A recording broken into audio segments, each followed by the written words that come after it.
Hello and welcome to another episode of Binding Roll, where we play 5th edition Dungeons & Dragons in the world of the 9th Age. If you're unfamiliar with the 9th Age, it is a community-built rank and flank tabletop war game that I play all the time, and this YouTube channel is dedicated to. If you're interested, please click the link in the description below. It'll take you directly to the website, and as I said, it's a community-based game, so all the resources are there for you to play the game. But this evening we are not playing 9th Age, we are playing Dungeons & Dragons, and let's get into it as always with our little introductory video.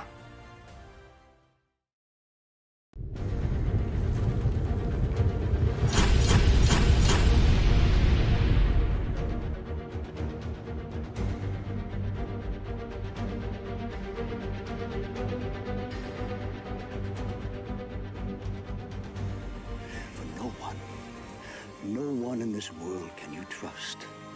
Not men, not women, not beasts. This you can trust.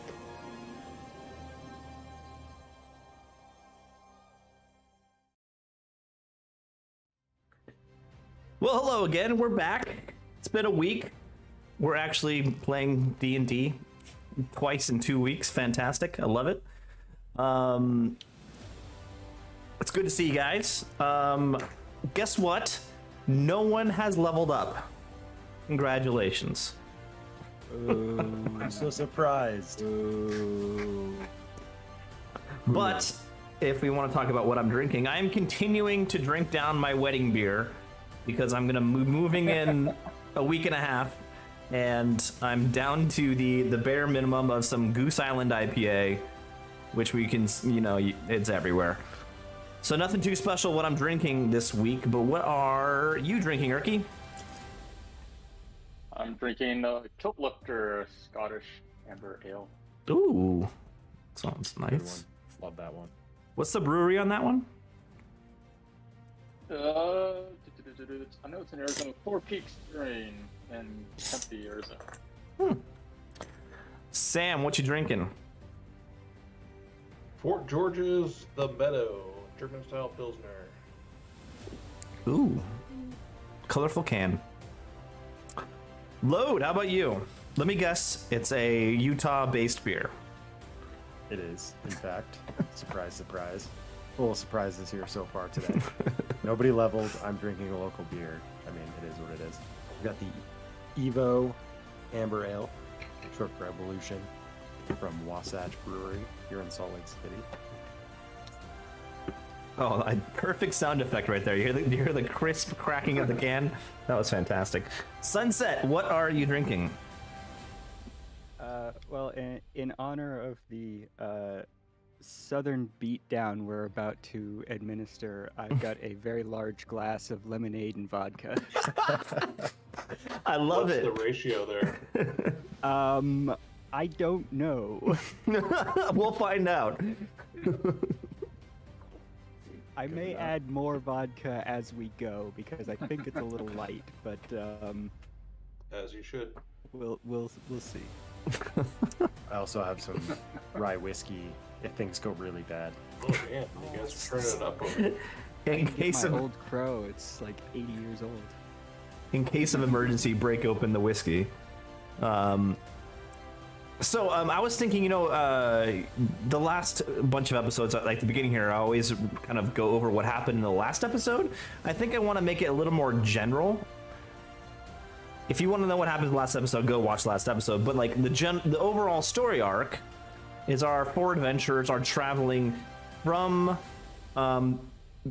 Equitaine, sent on a crusade to Varentia, the continent in the southwest part of this world. And there they were sent to seek out the Duchess who disappeared under mysterious circumstances, and also to find relics and to spread the reign of the kingdom of Equitaine to this savage land. They ran into a few obstacles along the way, a few pirates, some sea monsters, a shipwreck or two, some saboteurs on the boat, but they have made it to Varentia, and they have most recently landed on the, let's call it the farmstead of Mr. Robert E. Lee, with a number of orcs and goblins. On first glance, they are his servants, slaves, if you will. But that is a hallmark of the Dread Elves. And the most recently, what happened was you guys woke up from the night before. There was one goblin that was trying to signal to you with a note that they were being mistreated. In the morning, you ran into Mr. Lee doing his best Bill the Butcher impression from Gangs of New York, and he was, that's the character's name, Bill the Butcher, right? Yeah. And he was slaughtering a pig in front of all of the orcs and goblins that were on this farmstead, and he was underhandedly threatening you until he pointed at poor Harriet Tubman and told her that she was the saboteur of his farmstead. And with that, I think the last thing that happened last episode was Lode said something close to "screw this guy, we're going after him." Yeah, I mean, I think that's seems to be the plan here.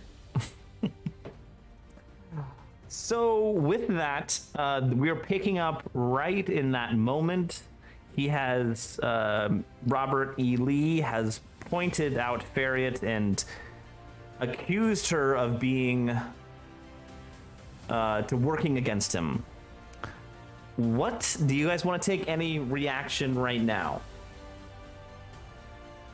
So, I mean, if we don't have a map, paint me kind of a picture, like, how far away from Mr. Lee are we? Oh, how many of his lackeys are there again? You happen to mention other Dread Elves? a map, which I have actually prepared for this session. Oh, okay. Hey. I know, it's amazing when DMs actually do their prep work. It's fantastic. All right. You've been busy. Hey. We're not faulting you for that. Deciding 5 minutes before the session that you're just going to throw a bunch of goblins at us is Whoa. prep work. So for some reason the background is not loading. There it goes, loaded. There you go. So to see the four of all you that. exiting the big house, if you will. This is the big house in the bottom left here. I thought we were sitting down. Yeah, you were. That's a very good You- point. Oh, I didn't even do that. He had pointed us to chairs. So let's Good see on you here. for remembering that. 'Cause Are these I'm not- monocles they're wearing? Yes, the orcs have monocles. Oh hell yeah. Well, they're in fancy clothes, so you know, I feel like they need to have a monocle or two. And the Oh, I king. said old trust. So you're surrounded, and let me zoom in here a little bit. You see this gentleman with the red circle and the gold mask. I'm perhaps letting this out of the bag before it happens, but this is Robert E. Lee. Basically the tokens with the red circle around them are the Dread Elves. There's one individual in the top left here, one individual behind Robert, and one individual to the right of Robert from your location. Not a fan of that. Are we supposed to know that he's a mind flayer? He's not a mind flayer. Sorry, don't worry about that. It's good off. That is not the Surprise. the surprise that I was meant to referring to. And then standing right in front of Robert E. Lee is Farriot. She currently is in the grasps of Robert.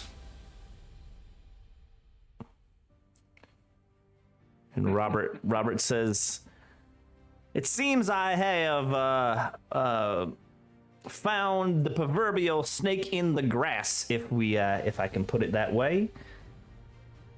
And now that we have found this snake, we need to teach her a lesson that will prove to the rest of our fellow friends here at this farm that this kind of behavior will not be accepted.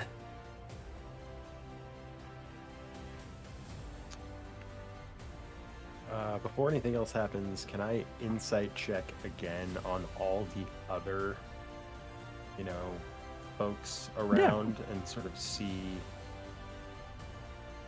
if it seems like they agree with him or if they're just, terrified. Definitely give me an insight check. 15. Yeah. You, at this point, these mix of orcs and goblins, all of them wearing that fine clothing with the frilly lace coming out from the neck piece and the cuffs and, blue velvet almost.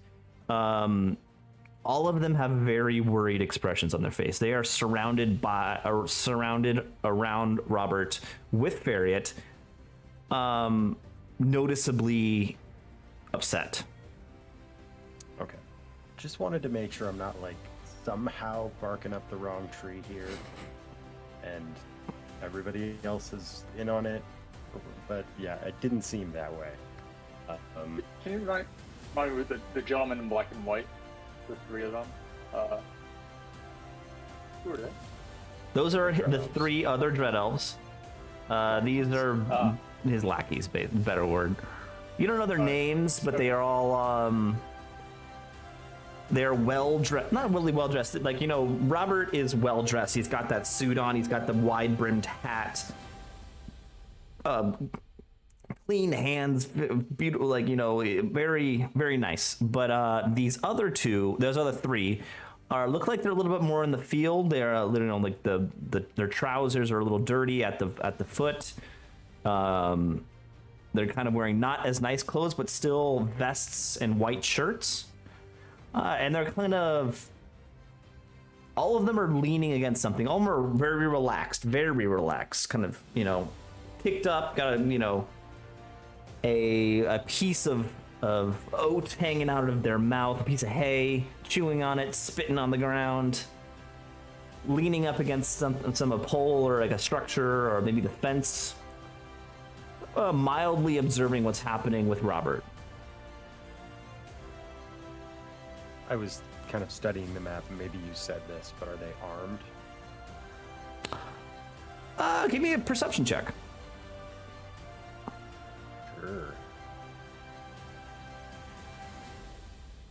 13. Yeah, you can definitely tell. They are armed. They have swords on their hips and whips on their hips also. Okay. Well, I guess we don't really have a lot of time to plan, so. With that, Robert. This was a, stab first, ask questions later kind of scenario. Well, I mean, more of who's gonna go after which of the bad guys. With that, Robert yells out. He says, "You see here this young, fragile goblin that I have entrusted with my love and care on this farm. See how she has done this to me." And he grabs his arm around her neck, and she's facing away from him, lifts her up off of her feet because she's a goblin, she's short. And at this moment, he whips out a knife from his belt in his right hand, and you can hear the crowd. There's an audible gasp from the crowd, and he starts turning, waving the knife above his head. And as he's saying this, he's turning around in place, showing everyone around him Farriot. Well, he's turning around and facing the other way. I want to go for his legs and trip him up. I want to. Before that happens, I want to look at Lode and kind of give him a look of are we doing this? I would already be running. Oh, okay. Well, in that case, looking where Lode was and not seeing him, are we getting a surprise round? Is that what I'm getting from this? Essentially. Let me see. That's a very good question. I'm looking to cast a spell, so. Is this the hill we're gonna die on? It's just a goblin. Horrible. The principle. Absolutely horrible. I think we can all agree on that. So what do you want to do? That's the question. Well, I mean, sounds I'm- like load's already running. I was going to cast magic missile targeting the knife, or more specifically, his hand that's holding the knife. Okay. I think Load, you were the first to take action, so I need everyone to roll initiative.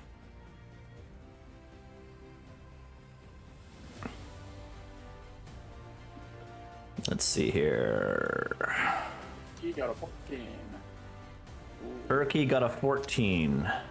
Also a 14. Looks like Sam's a little hungover. Is it morning or evening? 16. 16 for Sunset. What did Sam get? A 6. Okay. And then the other boys.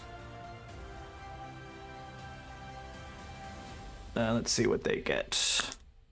Oh my goodness. Okay.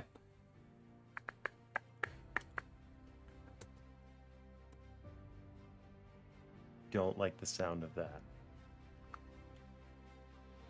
All right, with that, as Load just straight out starts running toward Robert,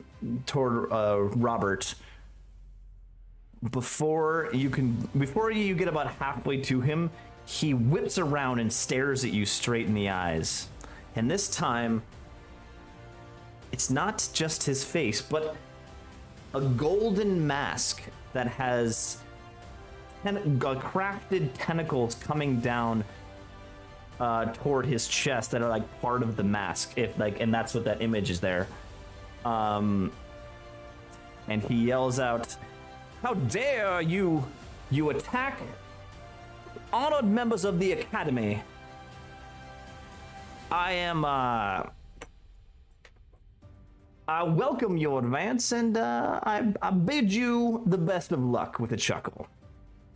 And with that, he is faster than you. I'm just gonna say right now, you do not get your surprise attack. I rolled for it, but he outdid you. And You're muted.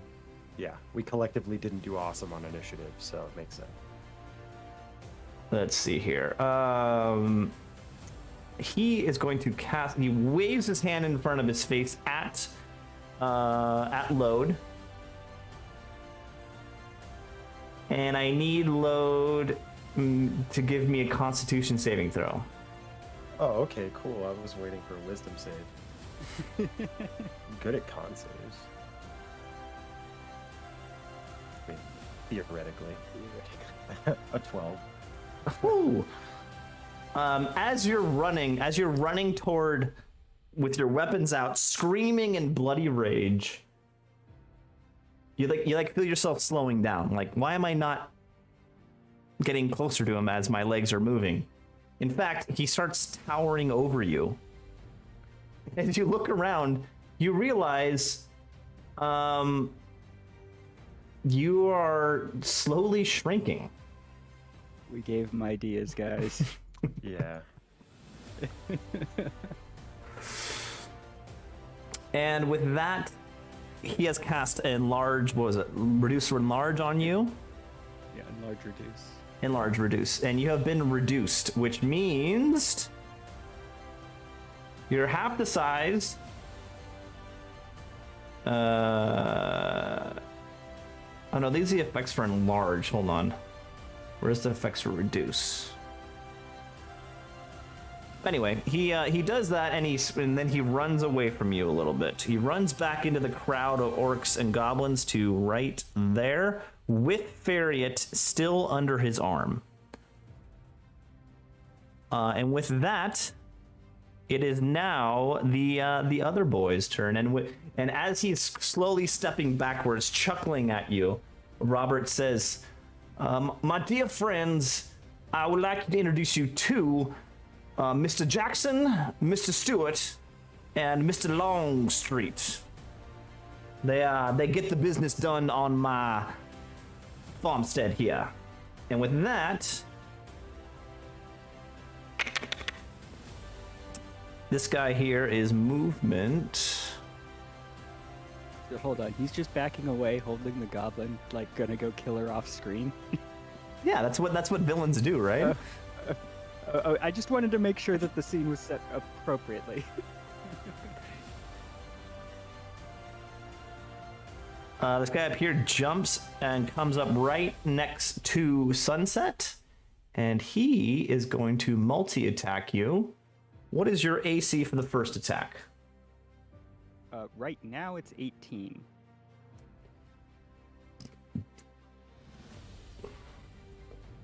$18. All right. That hits. Okay, does it hit a 23, I think it is? It's actually exactly a 23. Okay, so it does hit then, but I'm still casting it anyway. So Okay, so it still hits. for every attack after 23 is the number to hit. So this hits D6. You take 11 piercing damage. Plus, holy cow, 13 necrotic damage. 24 total. Yes. And that's his first attack. His second attack goes and misses. Now the other drow, or not drow, I'm sorry, dread elves. I'm still in D&D mode, I guess. Oh, we are playing D. And drow are the They're the equivalent of the dread elves, right? elves.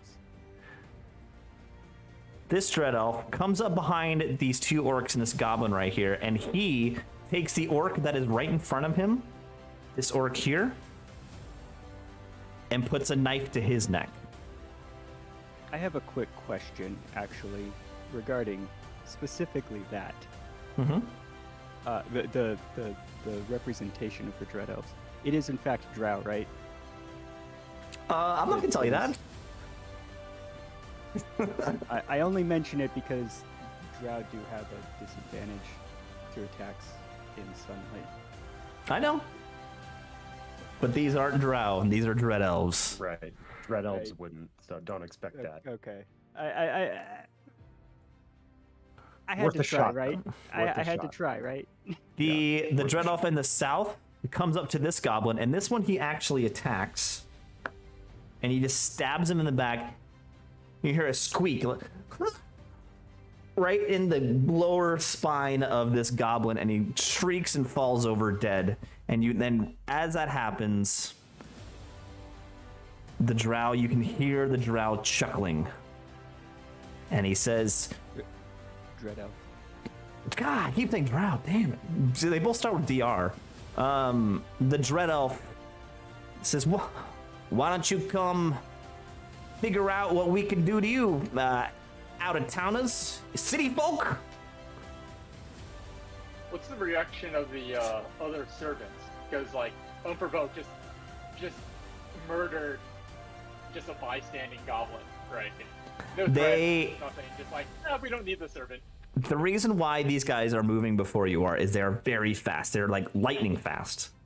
Much faster than you expected. The goblins and orcs that are around you haven't reacted yet because they are much slower than these guys. You know, you haven't seen a reaction out of them yet. They should like, oh, body hasn't even hit the ground yet. But with that, it is Sunset's turn. Okay. These are 10-foot squares, correct? Yes, correct. It's I doubled the scale of this map. Yeah. Okay. So let me just draw a quick paper.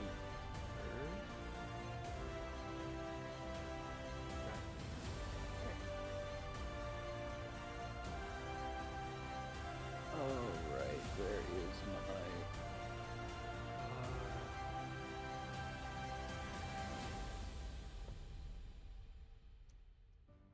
Did anyone get the reference with the names of the three guys? What were the names of the three guys? Oh, you got to remember. You got to listen next time. No, they're just the. I did not. They're all Confederate generals. Ah, okay. I get it now. Yes. An even better reason for us to kill them all. True. All right. So that would be a 40-foot cube Okay. as I cast slow. Okay. I'm going to need a DC 16 Wisdom saving throw from all enemy combatants in that cube. It's just enemy combatants, so this is not going to hit the orcs and goblins. Not Question. going to hit the orcs and goblins. Okay, Just fair enough. the 3 Fair enough. enemies. So for Mr. Robert E. Lee, and I'm sorry, was it Wisdom? Yes, Wisdom 16. 16. Robert passes. Okay. And the other, there's 2 guys in the box there. So the bottom left guy, will fail, and the right guy will pass. Okay. So, for the one that failed, for the ones that passed, nothing happens. Okay. For the one that failed, This guy here, yeah. he has a -2 to AC and Dex saving throws, and can't use reactions. On his turn, he can use either an action or a bonus action, not both. Regardless of the creature's abilities or magic items, he cannot make more than one melee or ranged attack during his turn. Okay. So you cast. If he Go ahead. If he attempts to cast a spell with a casting time of 1 action, roll a d20 on an 11 or higher. The spell doesn't take effect until the creature's next turn, and the creature must use its action on that turn to complete the spell. If it can't, the spell is wasted. Okay. And then at the end of each of its turns, he will make the saving throw again, and then if he succeeds, he...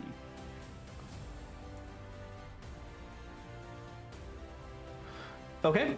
As you cast this and focus yourself and think about the general area, the other 2 people, Robert and the guy on the right, did not slow down, but the other guy, as he's come up, he had slashed you twice. He's actually right in front of you. You see him reach back for another attack, and his arm just slows down as it goes backwards. But what else would you like to do for your turn? What I would like to do is... I'm going to fly 35 feet straight up. 35 feet straight up. Go ahead. He gets a... I'm not... No, he doesn't. He doesn't get reactions. He does not get a reaction. Very good point. Yeah, I was ready to say it, but then I'm like, damn it. So you fly straight up. It is now. Is that your turn? Yes, that will be my turn. Load. What would you like to do? You are currently reduced. Halved in all dimensions. You disadvantage on strength and strength saving throws. The weapon also shrinks in size while the target steal. You deal 1d4 less damage. Right, per weapon damage roll. Since we rolled the same thing, I don't suppose you'd let Urki go first. It's up to you guys. Urki, Up to go you. first, Alright. excuse me. Go first. If you're not going to fight us on Oh. the nuts. With my action, I'm going to enlarge load back to normal size. Okay. I guess you don't need to take a Constitution saving throw. Hold on. I can automatically fail, right? Oh, yeah, It you're a willing can. target. You have the if the target Yeah, I is can a just willing, choose make to a fail. Constitution throw. He's a willing target. Yeah. Now, here's the question, though. From my perspective, he should still make the con save, because if he does succeed, then he gets actually enlarged. No. No. This is against this No. No, Okay, no, so I mean, no. What I mean is when it rolls back around to his turn, like he gets a rolling. He gets to try to save against it again, right? Or am I missing? No, there's I doesn't don't say think anything about it. so. No, I don't no. think you get. Duration. I think it just It's not like lasts a being minute down. concentration. Yeah, you don't get to try to get out of it every round. Yeah, you don't get a repeating save. Oh, it literally Oh, says in the okay. spell, if the target is unwilling, it can take a saving throw. So, yeah. Well, right. But I thought that's a time of casting. yeah, Yeah. that's the time of Otherwise, cast- it would casting. say at the end of usually- its turn or beginning of its turn, it can. All right, so Yeah. it goes off. You Yeah, are back. so- You are back to normal size now. Cool. Yes. Okay. All right, and then we said slow affected only this fellow Yes, over here. the guy on the left. Okay, then I'm going to run. Let's see. To here, and I am going to attempt. Well, I'm going to rage bonus action, and then I'm going to attempt to grapple this drow here. Grapple the drow on the. Okay, that On one. the right. Yeah. All right, give me a strength roll. Check. Strength check. Okay. I do have advantage on these because I am raging.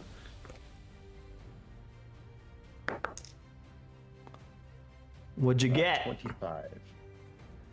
Oh yeah, he did not. You successfully that's grappled him. Natural 20. He is grappled. You jump up and just bear hug him. Then I am going to move my other 5 feet of movement to here, dragging Int- him with me. And take him with you. Okay. And then I'm going to make my second attack. When you grapple, counts as one attack within your attack action. Here's the second one. 21. Let's see here. That hits. Okay. For that is 12 slashing damage. Mm-hmm. Which damage? 3 or 4? I don't even remember. 12 damage. 12 damage total. Maybe I may tell you it's 13 in a minute. No, we're not at +4 yet. 12 total. Okay. And he's grappled. 12 damage, and he is grappled. All right. That's your turn. Yes, it is. It is now Sam's turn. Urki, did you want to do anything else in your turn besides cast that spell? I mean, I'd like to, but I don't have sufficient action. So Good to know. Sam, it's your turn. I'm going to move towards the dread elf that Lode is grappling with. I'm going to try to backstab him. Okay. What's the grappled condition again?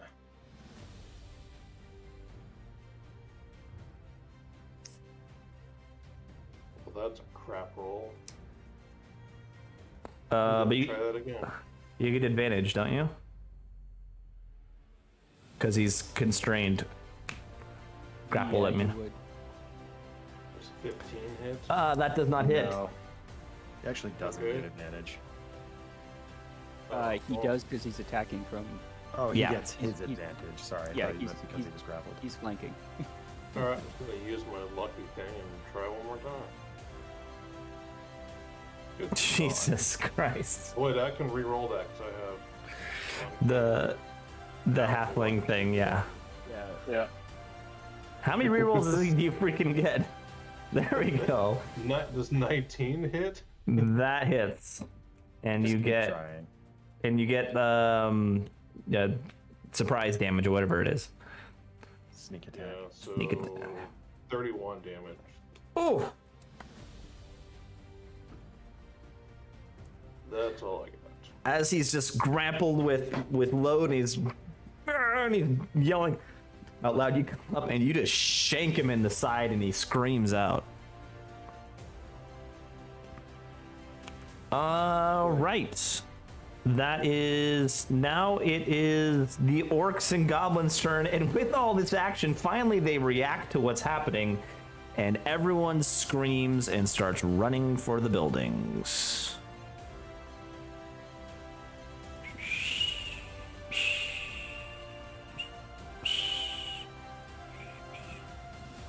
I mean, that seems like a good plan. I mean, like, they're not willing to die for the goblin. Why should we? They're leaving her out to dry.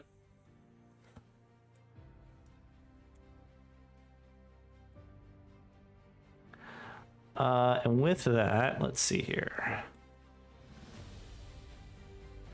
These orcs are heading down this path here. And with that, they run directly into the other guy. Same with these. They end up being right about Robert. And this goblin tries to run away from this dread elf, and he gets an attack of advantage or opportunity, and hits and just slaughters this goblin. Again, he screams out in joy as he's killing these goblins. It is now the hireling's turn. Okay, the one that is standing next to Sunset. Oh, you're up in the air, so he has nothing to do. And with the slow effect, he can. So it is. Bring it up again. Movement halved, action or bonus action. And he has to roll to see if it happens this turn or next turn. For a spell. So half movement, he is movement 30 feet, so that's 15, 1, 2, 3. He only goes to here. And he can take his action, right? So he's going to take out his hand crossbow and fire at Sam. Sam, what is your AC? 16. He misses. Pring! It goes off and misses you completely. The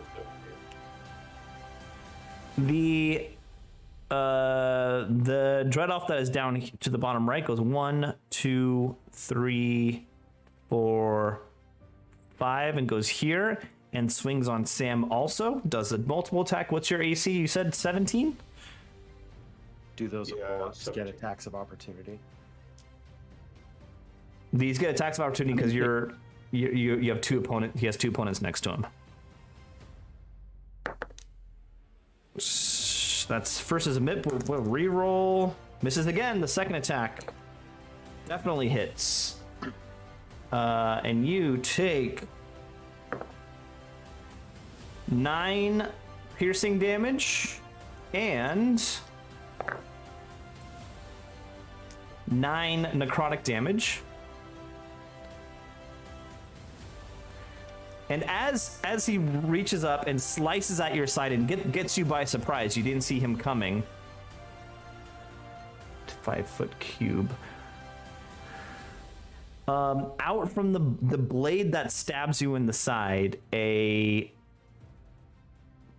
basically like you see the blade go in and slice you, and then as you're looking at it, things just like your vision darkens where you're looking at it.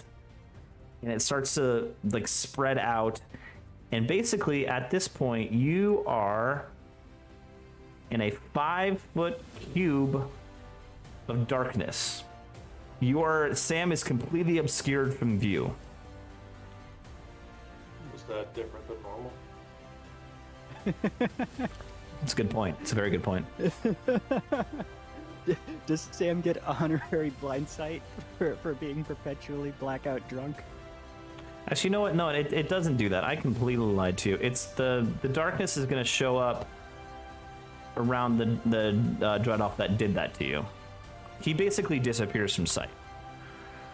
And then lastly, the last dread elf that is between Sam and Load is now going to swing on Sam also. Doesn't he have to break out of the grapple first? Oh, true. Good point. He can still attack from a grapple.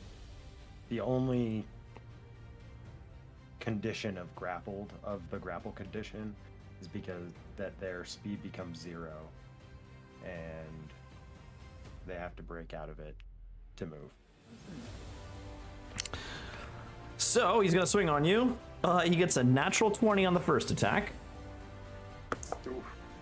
Second attack he misses, but then gets another hit. So let's see here. 2, 6, oh my god. 12, 17, 27 piercing damage. Plus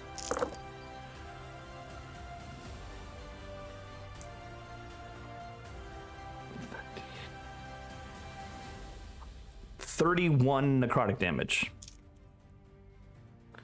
Plus 31. Yep. Well, dude, And- it's been a good run with no actual honest-to-God healer. And with that, he becomes invisible also.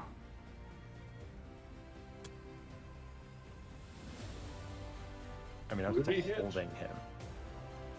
So, Yeah, you're kind of surrounded in darkness also. And with that, it is now Robert's turn. With that- Before that happens, can I please get that wisdom saving throw for the On the slow guy, yeah. Wisdom, and you need, what do I need? 16. I rolled exactly a 16. Okay, so he is no longer slowed. Missed opportunity, guys. -2 to AC. And just now it is Robert's turn. for a turn.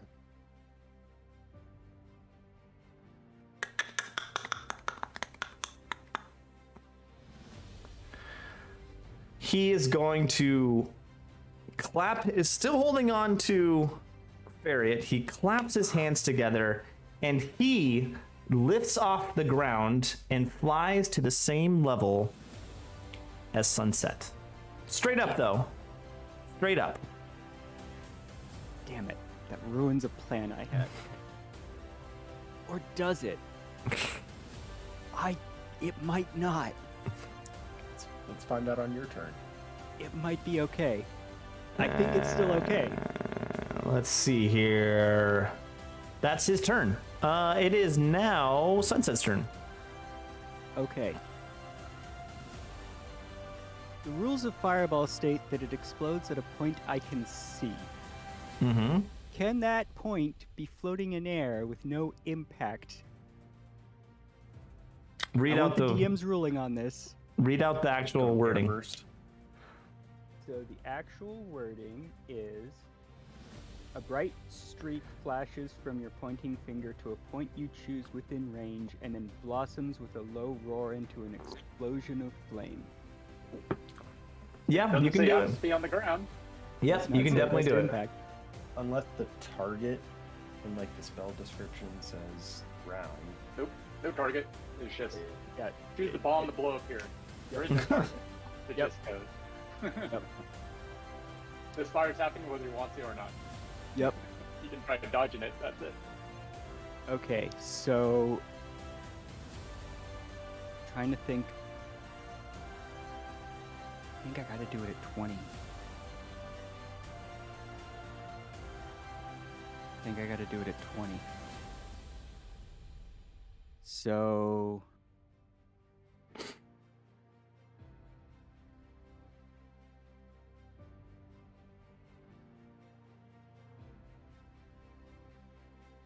What you gonna do? What you gonna do? I think right here, 20 feet in the air, a fireball explodes. Okay. What's the range? What's the blast Should. area? What's the blast area? 20-foot sphere. 20-foot radius or 20-foot radius. Okay. All right, yeah, that's gonna hit everyone, including. But this does not distinguish between friends and enemies. This is does gonna. not distinguish between friend and foe. Okay. You have to do a lot of dex rolls.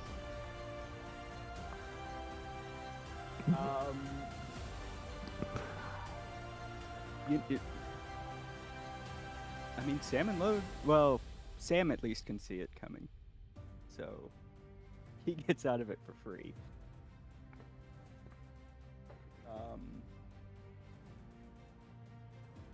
You're raging, right, Load?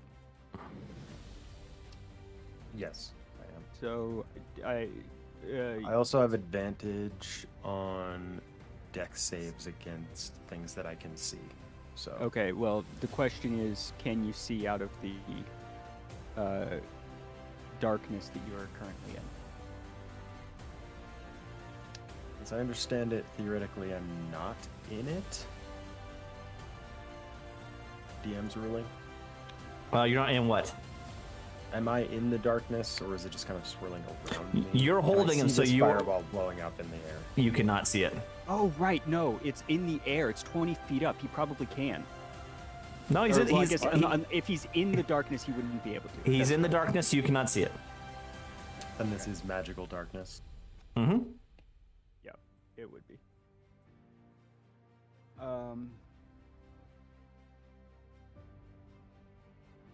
Regret Well, unequipping dancing lights. But I never use it. Oh well. well, Load, how much damage would you like to potentially take? Ah, it doesn't 11d6, matter. Just do the thing. 10d6. I have. I'm gonna cast it at 4th level. We'll do it'll be 9d6. All right. So first, start with the dread elf on the left. Well, so hold on. Let's get the dex saves from everybody first. Oh, dex saves. Okay. DC 16. So the guy on the left, DC 16 dex. He fails. Guy. Yep. Okay. The guy in between, Load and Sam, passes, and the guy below Okay. fails. And then Robert, Robert passes. Okay. Sam, I think you just dodge for free and don't take any damage. Load, you said you passed? 18. And then the collateral damage. Okay, so the two orcs and the goblin in there instantly vaporize. Oh my god, ferry it. Yeah. I guess she just dies. That would okay. All right. Well, there's at least a paragraph of Yeah. DM story that we don't need anymore. Damn you guys. Yeah. I make no apologies. Yeah, you almost never do, so it's fine. Just do the thing. Start rolling damage. Yeah, I'm working on gathering the dice for it. So 4th level is 96. All right, roll for. We'll do it all together. You want to just do it all together? Okay. Yeah.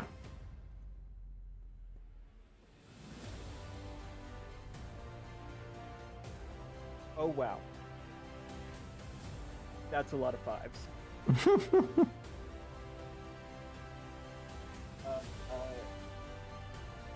That's gonna be 44 damage. 44. So the guy on the left So- failed. Yeah, so he takes full. So 44 The fire guy damage, in if the that center matters. passed, so he takes 22. Yep. The guy on the bottom failed, so he takes 44. And Robert takes half, so 22. Yeah, and then Load, you take 22. Take 11. Oh, right. Even better. Sam. Been raging. Sam's good. He takes nothing. Oh yeah, goddamn Sam. Evasion or whatever. That's like 90% of the reason why I was okay with doing that was because like those two would take the least amount of damage possible. Period. All right. Okay. Is that your The turn? idea was supposed to be to save all of these people. Like, Yeah. that's why we were killing the drow. I'm gonna save most of them. Dread elves. Well, we'll see. Yeah, dread elves. All right. Carry on then. Sunset, is that your turn? Yeah, that's gonna be my. Well, Come on, Sunset. I'm trying to decide if I want to move. I think I do. I don't like that he flew up into the air. 5, 10, 15.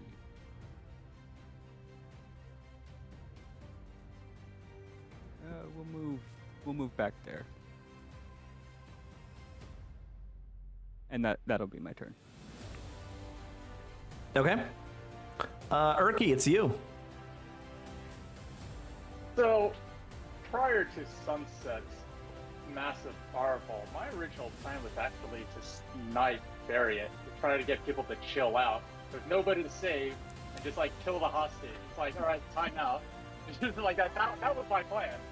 Like now everything's just like completely gone to shit. It's just like, what the fuck is going on? Like the other goblins that better are, on initiative. they don't care that they've executed them. Why should we care about this? They were excellent hosts to me. I don't know why we're attacking them. I'm not attacking them. No. I'm pretty sure they care. They just ran Urki, away. hold on. Urki, I understand you're feeling that. How do you express that? What do you say? Do you yell that to Robert? Or your group mates? How do you express that? No, I mean like, I was about to say something, then just like the fucking bomb went off, and it's just like, okay, and there's a bunch of like dead collateral damage. I'm like, well, fuck. Well, that idea just like completely went up smoke. Leave it to Sunset to ruin everybody's plans. Yeah, I'm just gonna walk over to Sunset and pull out my jug to drink because like this, I'm not gonna deal with this bullshit. Okay, fair enough. Load, it is your turn. All right. Well, I'd probably be really pissed about that. If you Just could kinda see. sitting there drinking, but I can't see, so I'm just gonna attack the dread elf that I have grappled in front of me. Okay. I am going to attack recklessly for advantage. Shout out to someone in the chat saying name Warrior Womp. He's saying good luck adventurers, go for it, roll a crit 20 for the Warrior Womp, whoever that is. Well, thanks, Warrior. I will certainly try. Well, it's a 29. Jesus. Not quite a crit. It was an 18 on the dice. We're getting there. We're Okay, close. you definitely hit him. Okay, and then we roll damage. That is 13, 16 damage. Mm-hmm. And I'm assuming you have more attacks than just that one. I do. I'm just making sure he's still alive, you know. And another 29. A pair of 29s for Warrior Womp. We'll work our way up. And He's a Warrior Womp says 15 damage. Gygax is with you. I'll take that. So that's a total of 31 damage. Yes. So as you're in the darkness and you're like blinded and holding on to this guy, and you eventually you feel up with your hands and you get around his collar and you start just punching where his face should be while holding his collar. Well, axing Axing his should face. be. You're axing him a question to his face. Very direct. All right, is that your turn?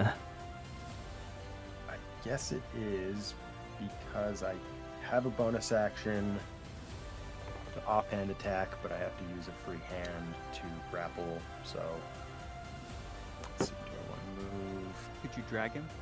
Yeah, And I does will dragging move. him drag him out of the darkness? Probably not, but it's We shall see. I'll just kind of back up since I don't really know where I'm going, but I'll move to here, dragging him with me. Okay, drag him with you. The darkness stays where it is, so he can clearly be seen now. I'm still in the darkness, but it No, stays no, where no, it it is. stays where it is. You are out of darkness now. It is now Sam's turn. I will also yell, "Stop killing the commoners or whatever, the people who live here. Kill the dread elves. It's not what we're here for." what I'm doing. I mean, Also, you don't know who caused the fireball. I see a bunch of dead people though. You have a really That's good all I idea. know. But He's like, I didn't see you cast the fireball, but I have a strong suspicion you cast it. yeah. We've been hanging out for too long. I know Sunset too well. All right, Sam, what are you But, doing? I mean, there is another guy floating in the air right now, so I'm going to move to the same dread elf that Lode is dragging about and attack them. You will, the other Dread Elf will get an attack of opportunity if you want to do that. Or do you want to use the disengage? See him? likely he can, since I imagine, considering the darkness is centered on him, he has some way to see through the magical darkness. Is that true? I'm not saying anything. That is, you're not granted that automatically. I can take a disengage as a bonus action, so it doesn't hold Well, there you go. That's what I was assuming you do, yeah. Yeah. Okay, gonna stab away here. Oh my god, what's with this crap rolls? Rerolling that for my bountiful luck. There we 26 go. to hit, There you go. That definitely hits. and And you get sneak damage here. so that is gonna be 30 damage. Oh, 30. Again, you come up behind him, double stab him in the kidneys, and he shrieks out in pain and rears up. It is now their turn. All right, so something very particular is going to happen right now. That's a lethal blow if he stabs him in the kidneys. Well, not instantaneous death, but...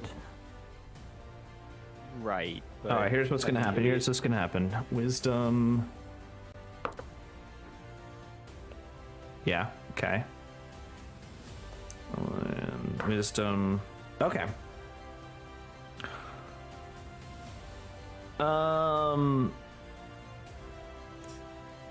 The dread elf to the south runs away. 6 and actually dashes away, so he's way down over here. This guy, after seeing the explosion and covering his eyes, he and he turns and looks to where the explosion came from. Are you still up in the air, Sunset? Yes, but where the explosion came from is opposite direction from where I am. Yeah, but he sees But you throw a fiery streak through the air. Oh, that's true. I guess. I that's true. That he is sees true. where it You're comes right. from, Right. and he is going to take out his hand crossbow and shoot it at you. Okay. So, What's your AC? well, 10, 15, 30. I don't know what the triangulation on that is. I'm assuming it's fine. 18. It definitely hits. Does it hit a 23? Do I have to tell you, or do you guess? Honest question. I don't know the answer to it. I am casting shield. Does it hit a 23? It goes. It's over 23. Okay. I mean, because if it's under 23, then it misses. Oh yeah, so you're actually casting it, and then you find out what happens. That's what you expend a spell Yes. slot. Yeah. Okay. Yes. Yeah. The Yeah. question implies that the spell has been cast, right? Yes. Yeah. Okay. I get to cast shield Gotcha. as a reaction. Gotcha. So Right. Let's see here. It does a whopping 9 piercing damage to you, but I need you to take a Constitution saving throw.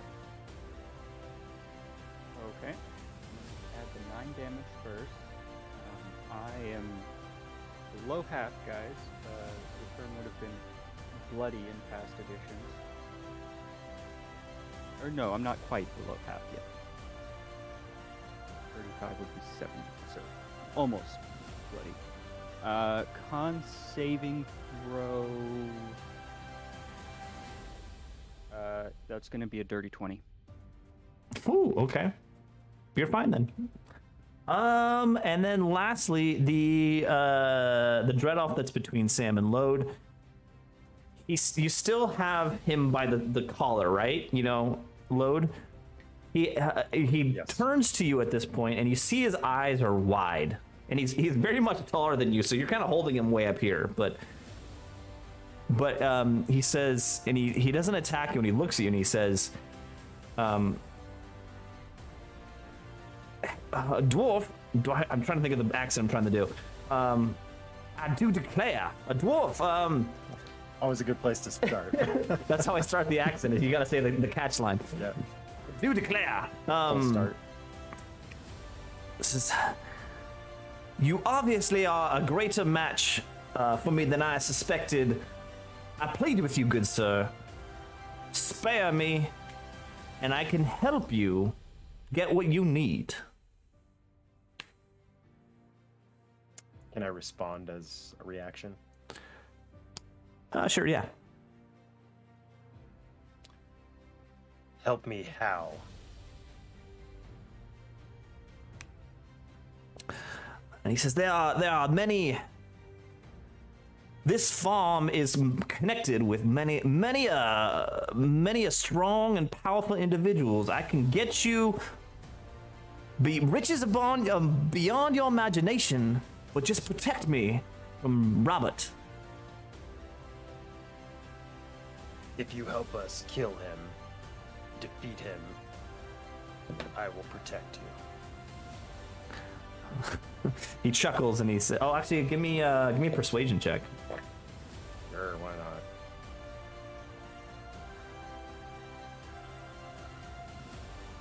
A 9. All right, hold on. Wisdom He's against pleading you. with me. I feel like the No. DC should be pretty low to persuade him. He says, I would love to, but to raise my hand to Robert is a fool's game. And with that takes up his turn. I'm gonna say that right there. Yeah. That back and I'll forth. respond on my turn. All right, it is now Robert's I turn. will- I'll be right back. Okay. And he is gonna do something kind of crazy. 60 foot.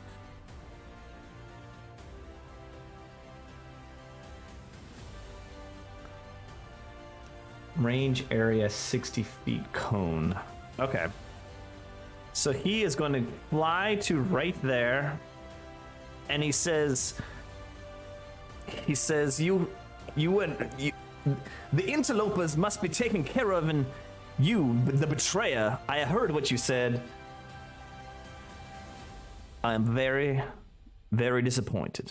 And with that, he claps his hands together. And from his hands come out a multi-colored ray and spreads out 60 feet in front of him in a cone, and it's going to cover Sam, the Dread Elf, and Lode. Oh boy. Ooh, and chickens. And let's see, I don't even know what to do here. For each target, roll a d8 to determine which color ray it affects it. So first, for Sam, this is a d8. That's I a like the sound of this. The yellow ray hits you. The target takes, oh boy, oh boy, oh boy. Was it like rail piss or something? Notice how he always looks happy and we always look sad. Take,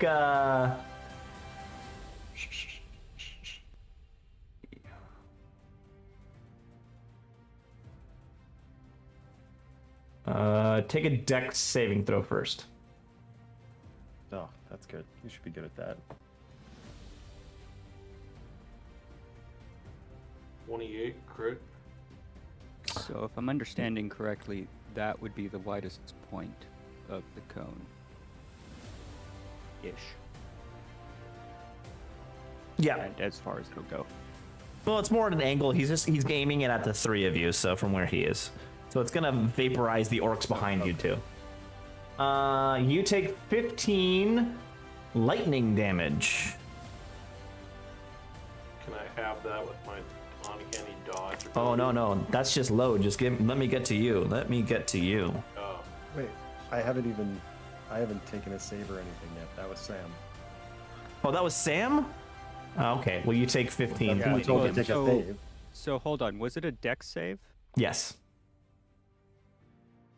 Well, it's different per person.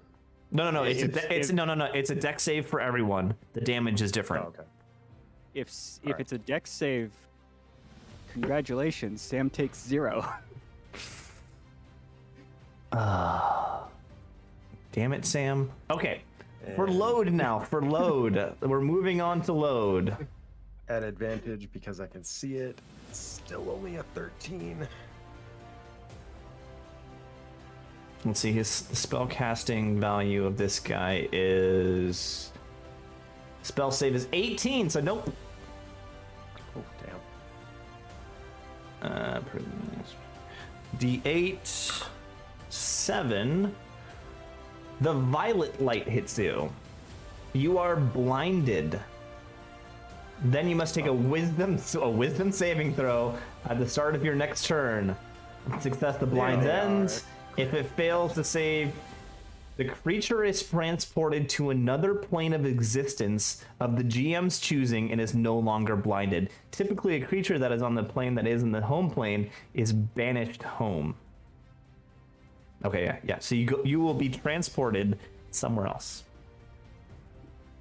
Hold up. But, well, let's see when the time comes if I fail that. That'll be fun. Okay. And then I'll have a couple questions. It is now Sunset's turn. Um, And shout out to the chat again. Warrior Womp got it right. It is the prismatic spray that did that. Right. Gotcha. that's a relatively low-level spell, actually. Just has fun effects. It does. It's got very fun effects.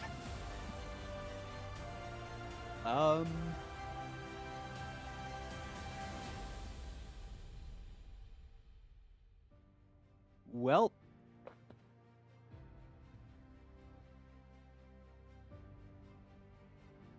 I'm gonna do it again. Oh gosh, another fireball. You're a horrible person, Fireball. Swamp Summer. You're a horrible, horrible person. Well, I mean, this time there's no collateral damage. Not We're already really, dead. anyway. Yeah, except we're already for dead. Sam and Load, but Oh, but they'll be able to see everything coming, so it'll be fine. Yeah. Okay. I don't care. Like, Sam's not gonna take any damage. Load's gonna take minuscule amounts, if at all. Hold on. Don't worry about me. Yeah. So, Start killing this guy. yeah. So, this time we're just going whole hog. So this will be I need a DC 16 dex saving throw from. I don't know that guy turned. I mean, I probably heard him yell at the other guy, but I don't care. all right. So the guy way to the south is. Well, I mean, it doesn't matter. Everybody in the range. So same point as before. Mhm. Should get everybody. So DC 16 saving throw from the 5 people. Okay. So first the dread off on the left. You said a DC what? 16 dex. 16 dex.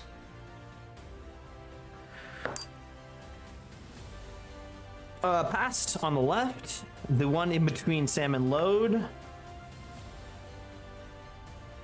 Oh, rolls a 15, does not pass. And Robert How high up in Passes. the air? passes with a natural 20. Mr. Lee, he's same height as I am, so 35 feet. Yeah. So one fail, 2 passes. Okay. And we'll just roll it as a group again. Yeah.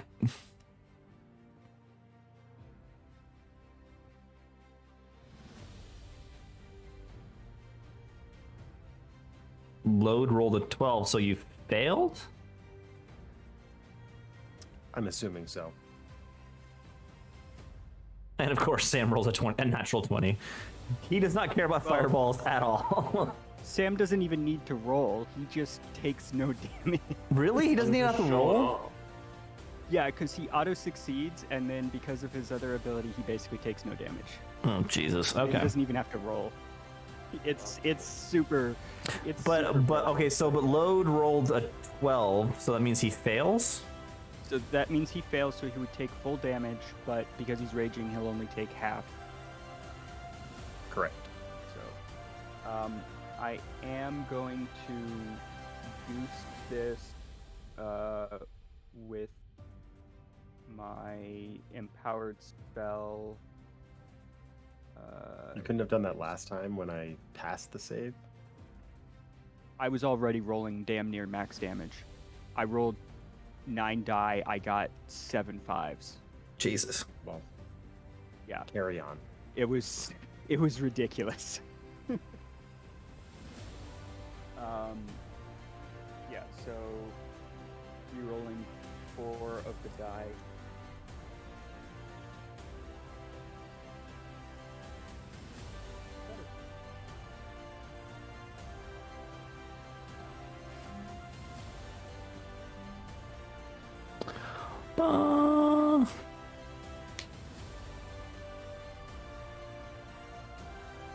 That was nice.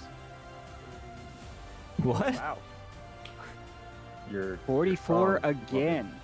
34? 44. 44. So the 44 first guy, again. the first guy on the left passed, so he takes 22. Yep. The guy in between failed, so he takes a full 44. Load takes what? 22? 22. And Big Bad takes 22.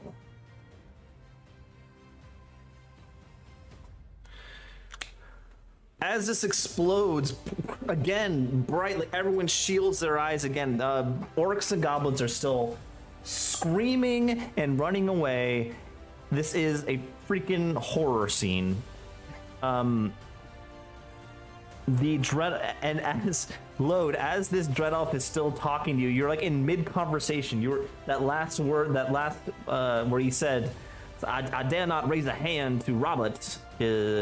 And in that moment, there's another explosion, and as you close your eyes and you feel it stinging on your face from the heat, you open your eyes again, and you're holding like, it's Giancarlo Esposito at the end of Breaking Bad, where half of his face is just a skull. Yikes. Okay. Well, now I don't have to. Less worry work for about you, this right? guy. Yeah. Just don't even have to think about it. Except. See? Helping.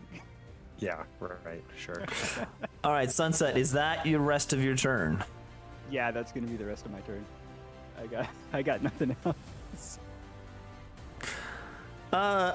Erky, how you feeling? How better shape of Sam and Load? That's a good question. Load and Sam, how are you doing on HP? 82 of 115. You got full health still, do Sam's I like, think- what? Oh no, Right. you did You take might some be okay. damage. You got stabbed. But At if you're not some going to point- do anything, the least you could do is help us. Heal us. Like, literally, the least you could do is heal us. I don't What do you think, remember how much you got Erky? What do you stabbed. think, Erky? Morally, how do you feel about these freaking orc and goblin murderers? I mean, Which ones? I We have murderers on both sides. We're not Except for the discussing Well, the morality of oh, murder actually, today. no. I guess. Well, the only. No, I guess. I'm trying to remember who in all has actively murdered a goblin in front of us today. The dead guy Other did, than me. and the guy in the So south the dead did. guy. Okay, so it was those two. So Yeah.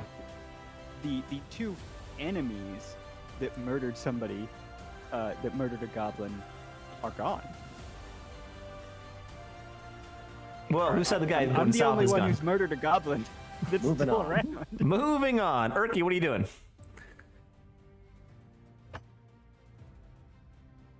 I mean, too late now. The two friends are all dead, so like, we as a team we're committed to this stupidity. But all right, guess we'll if we have to kill our fine host. Well, there's no way you can sort of forgive that nonsense.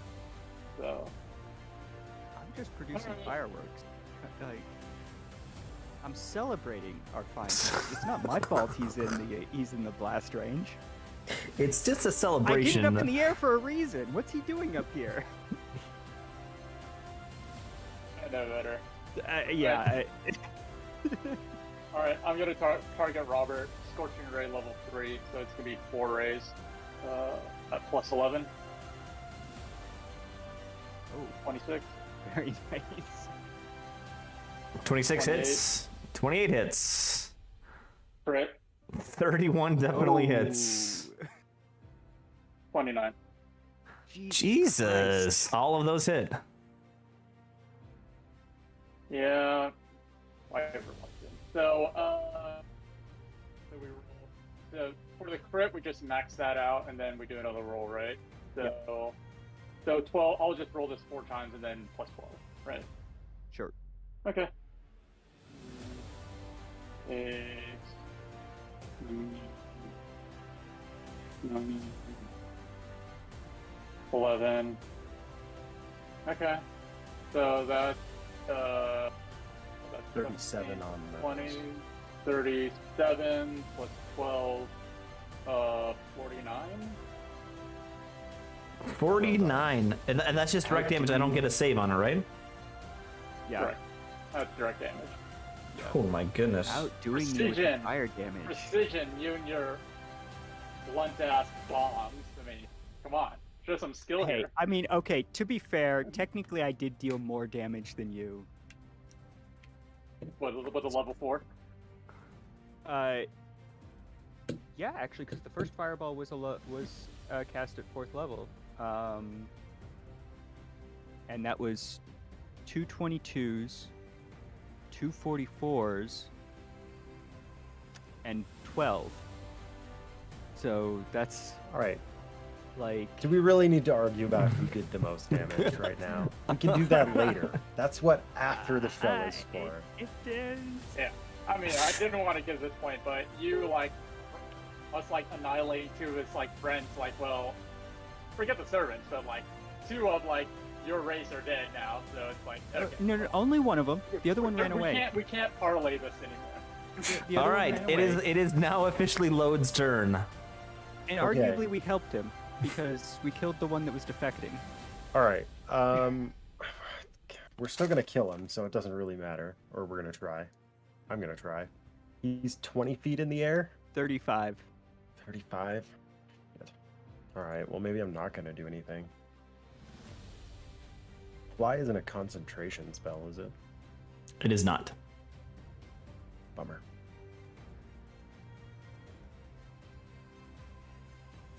Hmm. And if it falls, it'd just be 3d6 damage. Oh, you can't get in contact with him. Right. I don't really have a You're way melee. of making him fall. My last Or run at idea him. was to throw the Dread Elf at him, and got. Throw his I corpse, mean, right? you could still throw the Dread Elf at him. You Can could. I hold on? Can I throw Sam up at this guy? Sam, are you willing for that? A willing projectile. Love it. Can barely hear you, but Yeah, that was that super sounded like a mouthful. yes. So we're gonna go with that.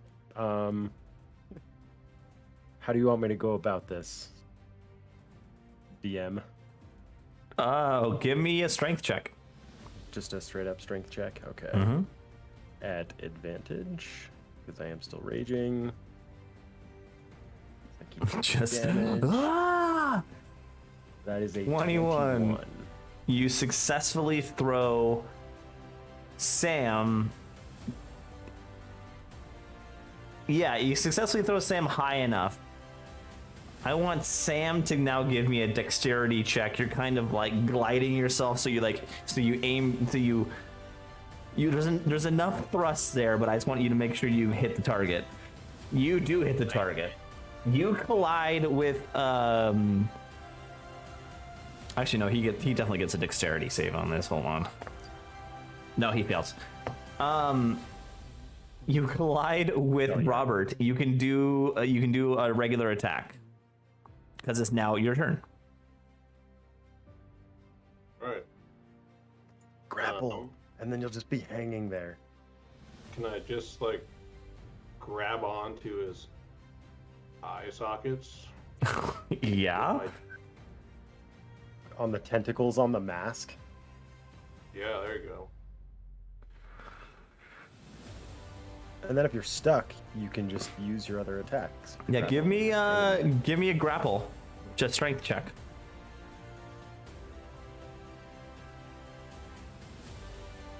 Only 11. And he comes back at you with more than that, 17.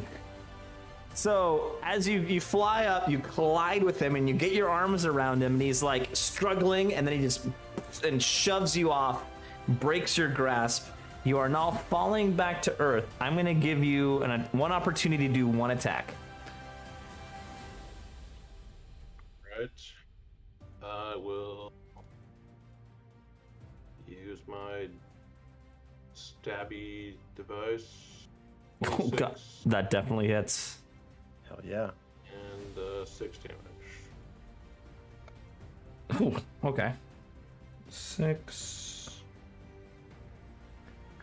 You slice at him and cut him on his underneath, the right in his neck, on the side of his mask. And he screams out and he says, "How dare you! You sully my beautiful pale skin with your blade! How dare you!" And with that, you fall back to earth 35 feet. You take... What is it? The D6 for every 10 feet? Yeah. So let's call it 3d6. So let's call it 3d6. That is 7 bludgeoning damage. Can I use my uncanny dodge to dodge the earth? No, you cannot. This question has been asked before. the recent writer for the player's handbook does agree with the DM. You cannot dodge the earth. Seems like something that would be pretty tough to dodge. We're not playing by Hitchhiker's Guide rules. True. All That'd be a better right. game. It is now the Dread Elves' turn. This Dread Elf moving to here, taking a shot at Sunset. Let's see, let me pull that. 18.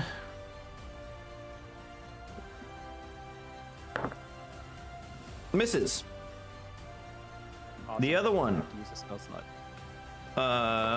Yep. Okay. 1, 2, 3, 4, 5, 6 to here.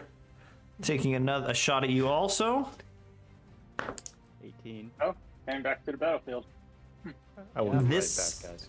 This hits. 23. Does not hit a 23. All right. Then he does not hit. All right, now it is Robert's turn. He is very, very upset. He just got a very drunk dwarf or halfling thrown at him, Halfling. and he is not pleased. He is not pleased at all.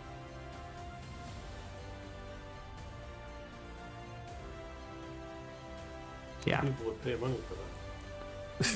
Pay good money for that. 1, 2, 3, 4, 5, 6. He's gonna fly all the way to here. And he Okay, that's takes still out fine. from his side what was a knife, and he takes it out, and in his hand it expands out into a javelin and then becomes a trident. And he rears back and he throws the trident at you at sunset. And let's see here. Okay, I guess I probably have dealt the most damage. Well, yeah. You've definitely Well- done the most damage. No, Definitely. actually, no. Urki's dealt the most damage to him. I've only No. dealt 44 to him. You did- He's Urki still dealt he's 49. still throwing it at you. I'm not saying he shouldn't. I'm just clarifying numbers. All right, it hits you. You've already used your reaction. Well, so hold on. Does it hit a 23? It actually does. It's a 20. Yeah, 23. So Plus 10. Shield is active until the beginning of my next turn when I use it. So any subsequent attacks will be hitting against a 23. It still hits, so we're good. Okay. Well, what's Each the damage? I need you to take a DC 18 Constitution saving throw.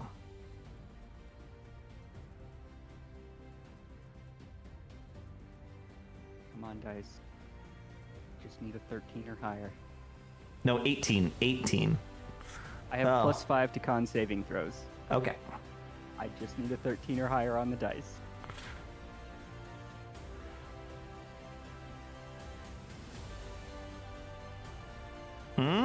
Oh, he's hesitating. That is a 5 on the dice. Mm-mm. That is not what I asked for. Not good enough. What's the damage?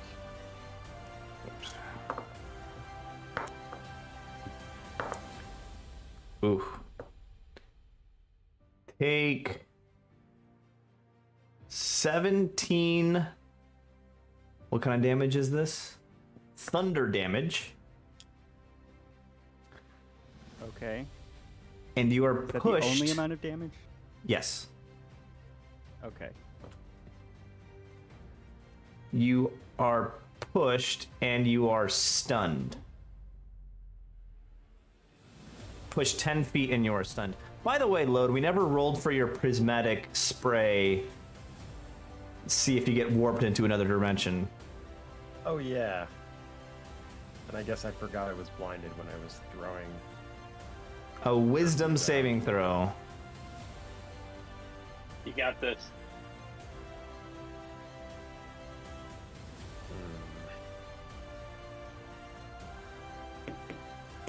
Oh, Dirty 20. Oh! Shocker! Shocker! Shocker! Shocker! Yep. Shocked the world. So if it fails to save, succeed, his blindness ends, and that's it. Okay, you're good. You're good to go. Oh, I had a whole thought of where I was gonna send you. That is weak. Okay. Okay.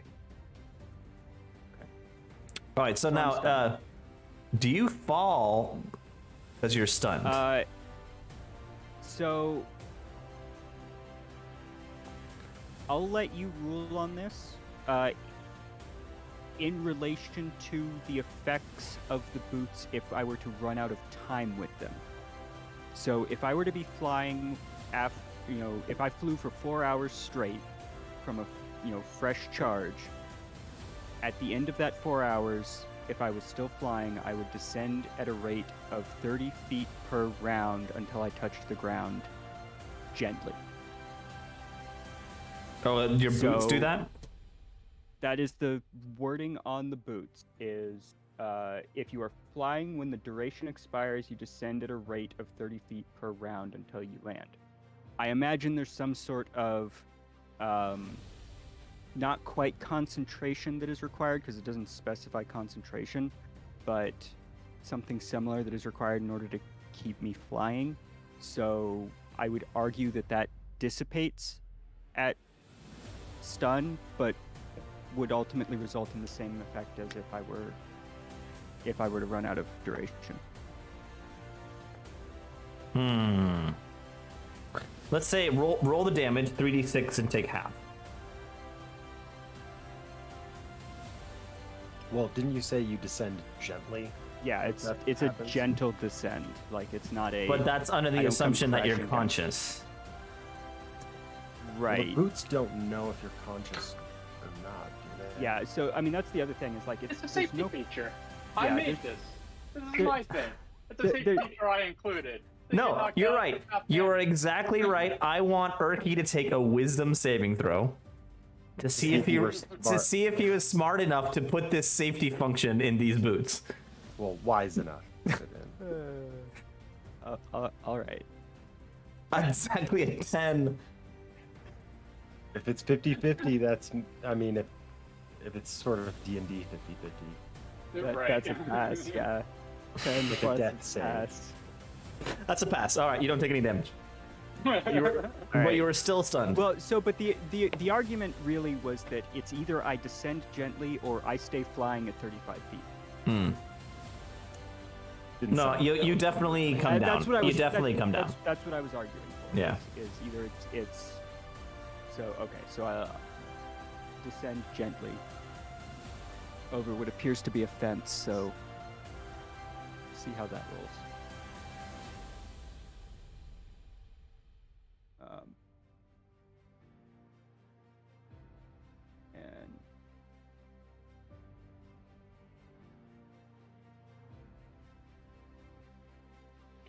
And Also at this time, he is going to expend a legendary action and do this again. Uh-oh. against. You. Oh, you said I got pushed 10 feet as well, right? Yes, you did. 10 feet. Okay. Hold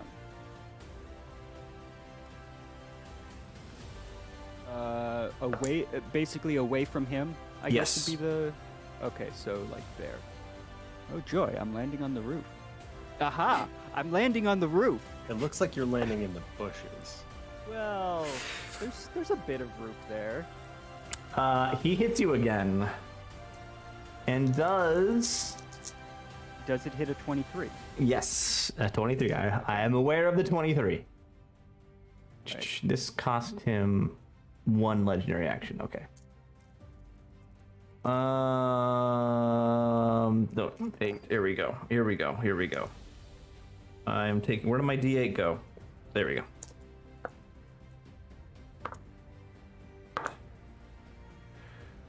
$13 thunder damage. Wait, and do I get pushed 10 feet more? And you get pushed 10 more feet. Okay, well then, so I am landing on the roof. No, I'm sorry. Take a what was it? Yeah, a DC 18 con save. If you pass it, you won't be pushed 10 feet. Well, now she's stunned. Is that that doesn't affect? It does. That doesn't affect con, I don't think. No, so it only affects strength and dexterity saving throws, so...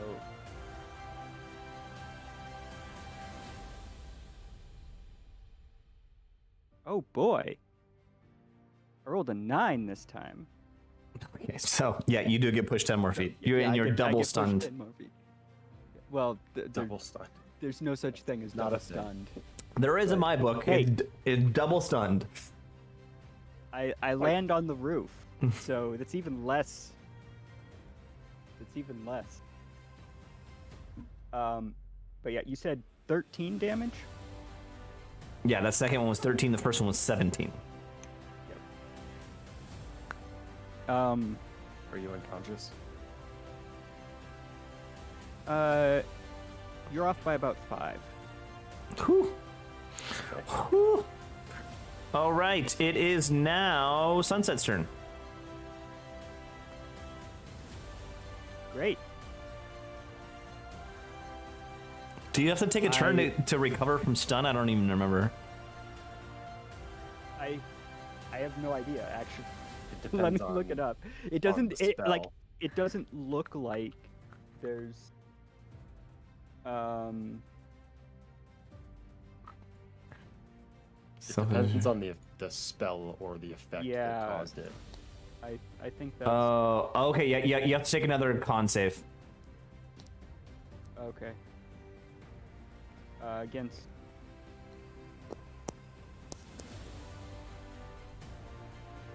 Roll better this time. yeah. Well, I'm hoping it's gotten the low rolls out. That's how that works. Yeah. Yeah. It is. It's also, I mean, it's supposed to be why I, store them 20 side up so that they know their natural state and will be more likely to land on there.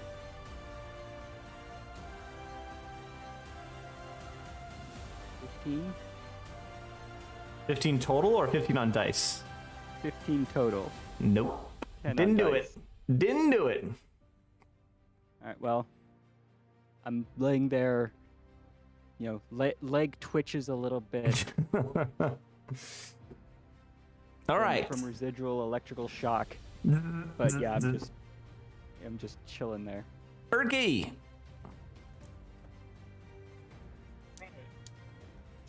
So unfortunately, that will not come to fruition. Load. Yeah, for sure. Let's see. What do you use? Cook. Flamethrower. You have like a grappling hook to pull this stupid thing down. No. I do have the spell, but I'm kind of need a set of pick in front of me right now. So, I need to have I can just draw it out. Purple.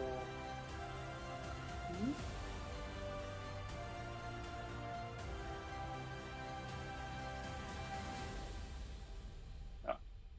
Not good. What are you casting? Cool. Really that. So I'm casting my boom cannon thing. Don't know if you still got one of those around. But Yeah, I have anyways, a I'm token. just gonna read that red circle there. No, I have a token. I have a token for you. Okay, great. So it'll be might as well. I need range. Okay, so it'll be the Eldritch Cannon. I'm gonna shoot the guy that's directly in front. Plus 11 attack. That's a 30. That definitely hits. What's with your dice, Erky? MG. Oh, it's not me making up around. I was well rested after that swing. Okay, so it's going to be 3d8 damage, which is only 10. And he's knocked back 5 feet.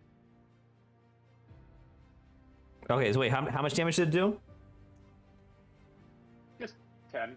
10, okay. Rather disappointing. And he goes back how many feet? 5 feet? 5 feet. All right. I'm gonna bring the cannon like right up to him, like right, getting toe to toe with him, and I'm gonna walk away. Run away! All right, these guys, they're way over here.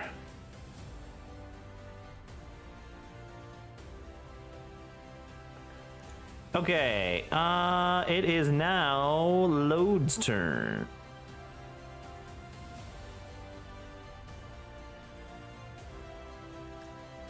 Alright, well, don't really have any way of getting to this asshole. So, I guess I will go over to this asshole. Wait. And Did I wind up going before? You already won. Yeah, no. I'm you just go before me. right. No, never mind. I'm thinking about it backwards. You're Ignore me. stunned. That's okay. Yeah, exactly. Yeah. I'm just enacting the stunned. You got an actual concussion. You need to lay down. No, you're not supposed to lay down when you get a concussion. You're not supposed to go to sleep. Yeah. That's you can lay You know, down. like you in just- like in Stadium Scene, that you should like bring out some popcorn and just like watch. Or just like, you know, cheer people on. You got I this, am bro. on what You I got this." assume is a slanted roof. Yes, it is a slanted roof. So, Does look like it. yeah, I got a Oh, I got a shit. nice view of everything. A 15. Does that hit this guy's AC? Let us see. It is not. Okay. Then we will attack again. Sweet.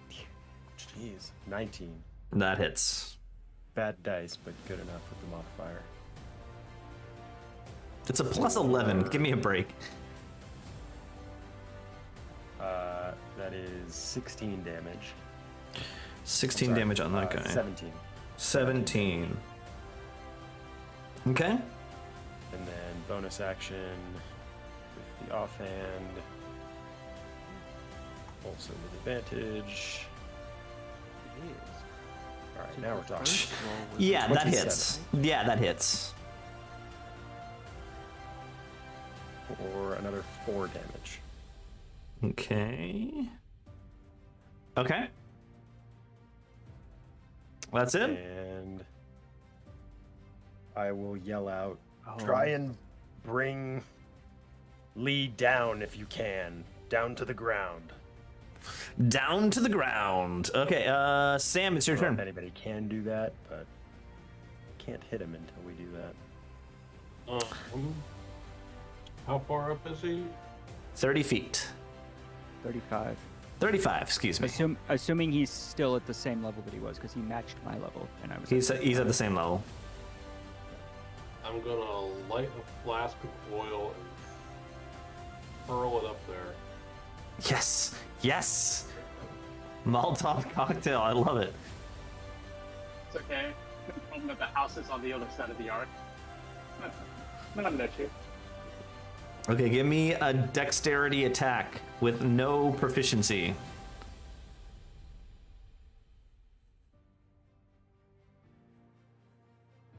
$12. That is a miss. Do you want to use your luck? Annie? Yeah, I've got one more. Might as well. Yeah. And... 22. Oh, here we go. Whoa, hold on one second here. There we go. His AC, yep, that hits. What does a flaming canteen of oil cause? Amount of damage. What's standard fire damage? It's like 20 d20s, I think. Not quite.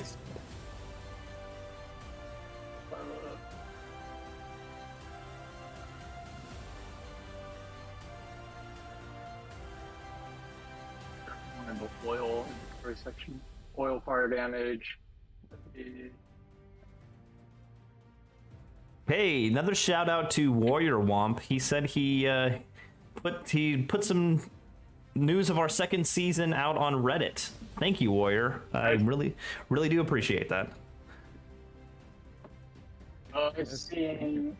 We're gonna have 5 fire damage. Just 5? Now, okay, but so here's the question. What's the duration? 2 rounds, Does the- 5 damage. Yeah. Improvised weapon. So, All right. max So 10. Wow, max that is 10 damage. that is not nearly as exciting as I thought it would be. That's Yeah, well under what I will allow visually for very D exciting. ruling of more exciting damage.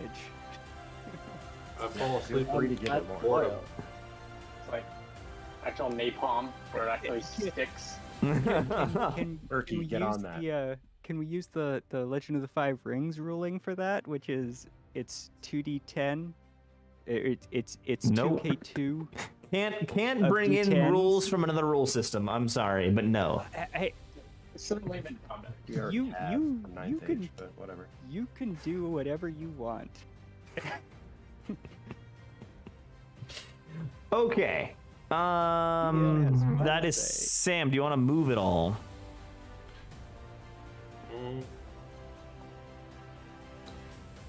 Yeah, what the hell? I'll move closer, I guess. All right. Oh boy, right underneath him. Come to daddy. It is now the Dread Elves' turn. Let's see here. You are Sunset. You're prone, so against shooting attacks, it's disadvantage. Is that correct? I believe so, yes. Yeah. It's disadvantage. I'm also at a higher elevation. I don't know if that would affect anything, or like my positioning might make it also maybe considered half cover. Yeah. Which might also change things. He's gonna go to here and rolling up take a this shot at Urki. Take a shot at Urki. What's your AC, Urki? 17, That hits. and maybe shield. Shield 22. 22. Hold on, let me see exactly what I rolled here. Plus 9. I rolled 21, so no. Cool. Yeah, I have a feeling you don't want to get hit by those arrows. Yeah. Seems like a bad idea. Okay, and now the other Dread Elf is going to turn to load, and he's going to attempt to grapple you. Oh, Give me- reverse grapple. Give me a strength Please check. do. Give me a strength check. maybe Sounds- silly grappled, I guess. It just sounds. It just sounds dirty. It just sounds dirty. The Yeah, reverse this grapple. is getting this is getting a little Sam can load Making him some sure it oil. can be an athletics. Yeah, yeah. Oh yeah. Okay, yeah. Athletics or acrobatics. Hey, load. How's your greased up deaf guy impression? Sam can load. Not Sam great. can loan you some oil. My strength checks are generally okay, but that was an 18.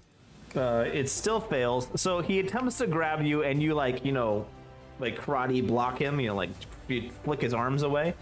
And as he's doing this, he says, "I do declare." He says, "Please help me. I promise, I'll get you. I will give you the secrets of this mana. I will get you. I will tell you about all the business Robert is doing with all these bad people. Please just save me from Robert, please." Well, then get you and your other companion, the other lackey, to... It's me, Jackson, Stonewall Jackson. God, now I really want to kill you. Yeah. I mean, it's not very often you get to kill Confederate generals. Does he have one arm? No, he should though. You should slice off his arm. Ah, God. Well, I can't do anything else. I'm just gonna hit him. I don't... All right, Made hit it him. really hard to let this guy live. I think he was trying to like grab you by like the Shake the, me by the shoulders. Well, no, Say, by "No, like I the don't." collar and be like, "You gotta help me! You gotta help me!" Except I'm not wearing a shirt. Well, So- right. So That doesn't work out. It doesn't work out, but which is why he failed. Yeah. I don't know. I really want to kill this guy. This is what happened when you name NPCs or, enemies Actual bad after people from real life. Confederate generals. Yeah. I, When, spoiler alert, I am a Yankee. I am from New England, so fuck it. Let's kill this guy. Okay. I'm just curious. When are we gonna run into Hitler? My God. Let's just be real. If Like, Okay, for the record, if this campaign goes that direction, as much as I would love to kill Hitler in a fantasy campaign, I quit before we get there. That is a crit, though. Okay. Advantage, I got a boy. nat 1 and a nat 20. That's a crit. wow. Alright, so flat roll plus 8.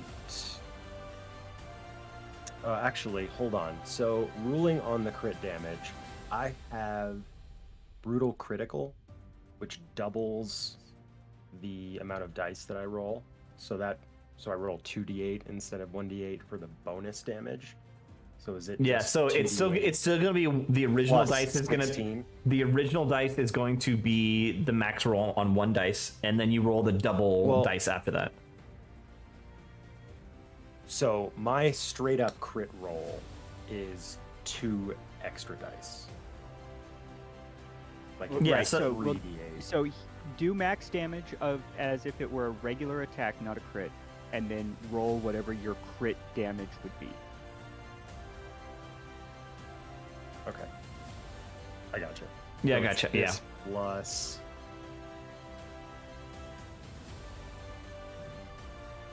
This plus 26.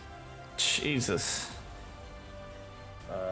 So 9 plus 42? 26 is a 35. I actually added the 7 already. Oh, okay. So 35 for that attack. Jesus. Okay. And then another reckless one. That is a 30. A dirty 30. Dirty 30. Damage. You don't have anything that gives you crits on 19s? No, I don't. Okay, that must be maybe a different class at this point. I feel like no, that's a Either way, barbarian when I get higher, I think. Maybe. Stop talking. You're making it hard to do math. 5, Stupid 12, already. 32, 15. It's sorry, no, it's 16. 16. As he's still standing. He is as he's saying like, please help me, I want to help you against, like right in the face, you hit him in the face with mid-sentence he's trying to explain his desperation to you, and in your cold and with your cold dead eyes you just smash him in the face with your axe. Here's the thing. He's still alive, but he is gurgling Wasn't my blood. turn. Oh man, you're such a cheater. I would argue. Whoa, hold up. You're the Such a dungeon cheater. master. Such a cheater. You should have stopped me like 3 attacks ago. Okay. But all that's going to happen, but it's on pause right now. I am a cheater. I'm sorry. Robert. What is Robert Guilty, doing? admitted it. Robert. Good. Guilt is a good thing.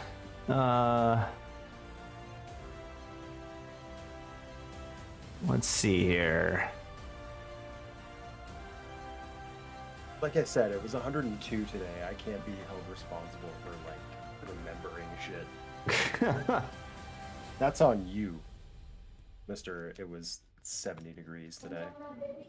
Let's do. Robert reaches up to the sky and he says, "Please,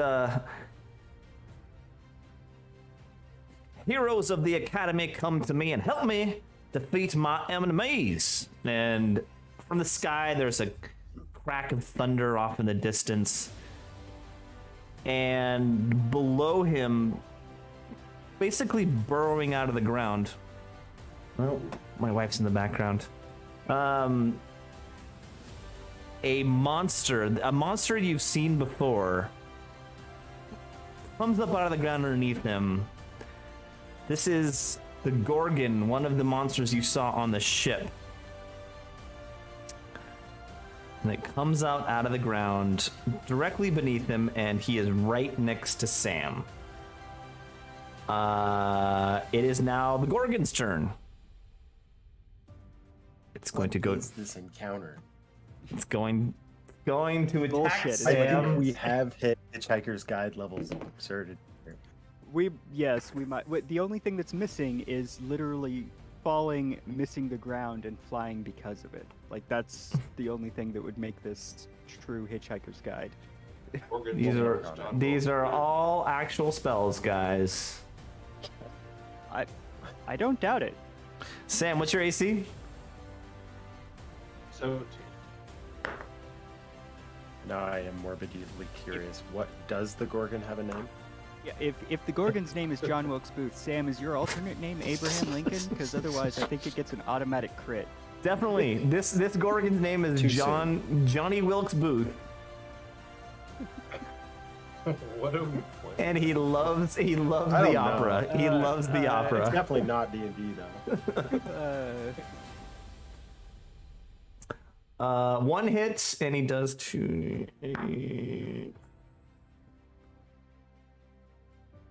Does 10 slashing damage to you. Alright. And with that, it is Sunset's turn. Give me a con save? I forgot what it was. It was a con save, yeah. Now, quick question: is this happening at the beginning or end of my turn? Because that does matter. Beginning. Okay. Were we drugged at any point during the night? Probably. You probably were, Sam. We were probably drugged on the ship before we even landed. This is What- all a dream. Why do you think we had all right those now. portals and ghosts and other bullshit?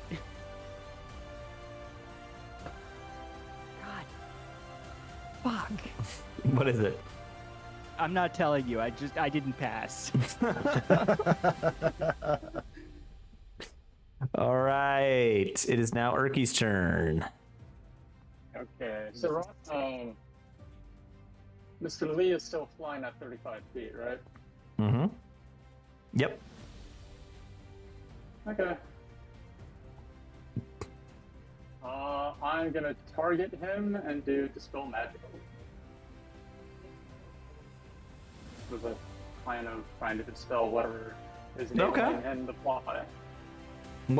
Read Dispel Magic to me. Choose one creature or object or magical effect within range. The magical effect being targeted is flying. Any spell of 3rd level or lower on the target ends. For each spell of 4th level or higher on the target, you can ability check. All right. Choose It your spell casting. it ends immediately, and he drops 35 feet and takes I was hoping it was 3rd level. 9. As he's still spurting out his words about the academy and how dare you attack a member of the academy, all of a sudden he just whoop, and you see the weightlessness hit him, and he falls smack on his face, and you hear the dong as his mask actually hits the ground. It actually hits a rock, and you hear it ding against the floor. He's wearing a mask. Metal mask. Yep, he's the wearing a gold gold mask, mask. with the octopus. Oh. Next round. Next round. Load, it is your turn. This'll be fun. Okay. But that's also a concentration. Well, hold on, I get a bonus attack. Okay. Shooting the Gorgon. So that's gonna be bonus action. It's only a 14. Nope, does not hit. Okay, and I'm gonna walk up the gun. Alright, but yeah. So I'm just gonna move it.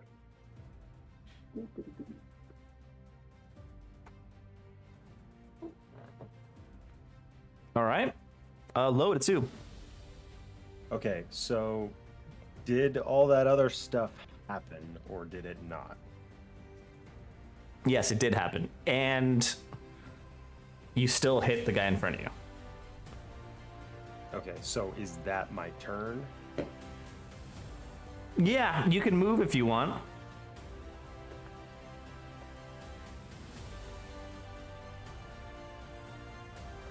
Okay, I will do that. Let me just measure here.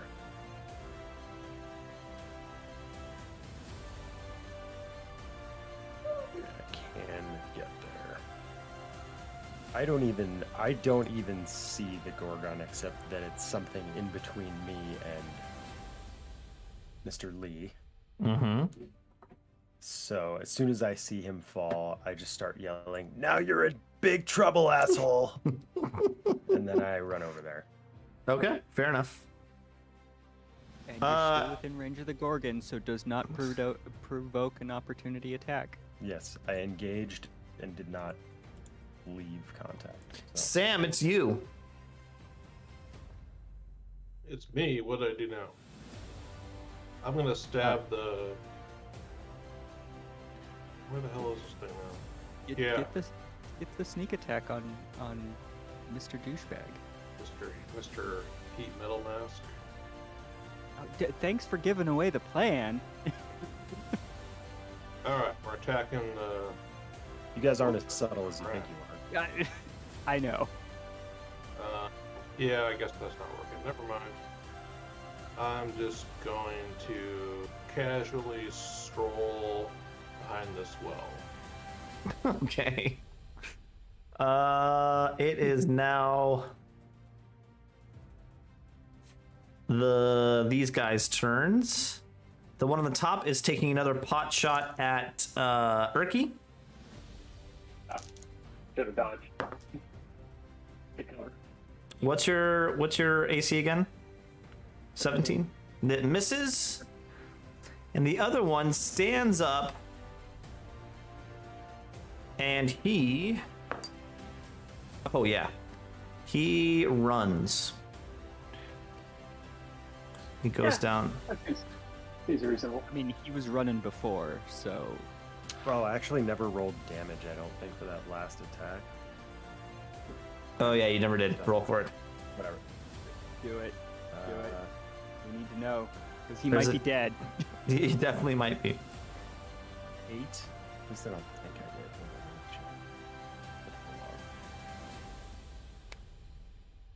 Oh no, it looks like you did. There's a damage roll here.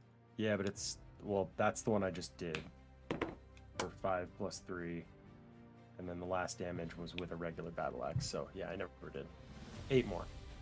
Okay, he's still alive though. He's still alive. All right, it is those two. They did, and now it is Mr. Lee's turn. And he is going to.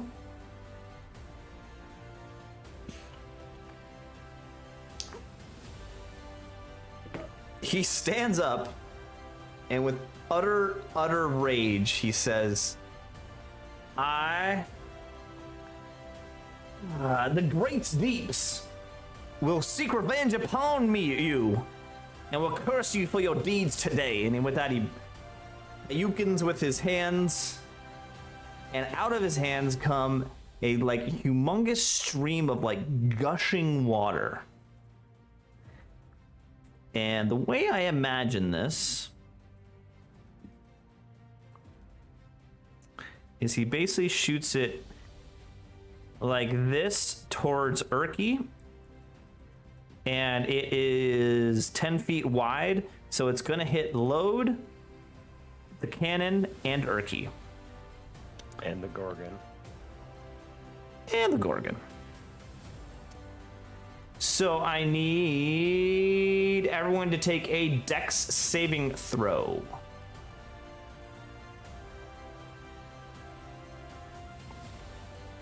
Well, Load can see that. And hence I got a 21. Jesus. And roll for your weapon platform, Urki. Oh, I'm sure it's very dexterous. yeah.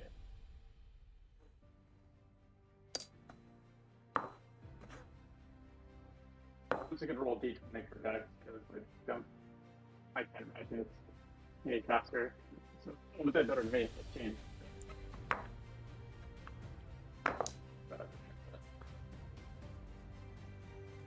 Okay, Load, you're perfectly fine. You see this, you see him riling, wheeling up for this hit, and you jump out of the way. And then both the Gorgon, the weapon platform, and Urki all take 37 points of Holy shit. Yowza. Good thing I'm on a roof. bludgeoning damage. Jop, we're fighting. I'm not even. Afterwards, I will tell you what it actually is in D&D. But we are fighting a southern gentleman named Robert E. Lee, who's a dread elf, fighting against these guys. Let's We're see fighting here. Apparently, Confederate officers and Gorgons. It's so confusing. So, But good fun. the As I said, not often how you get many? to kill Confederate officers. Yeah. Was that 43 damage? 37. 37 damage. Okay. And you know what?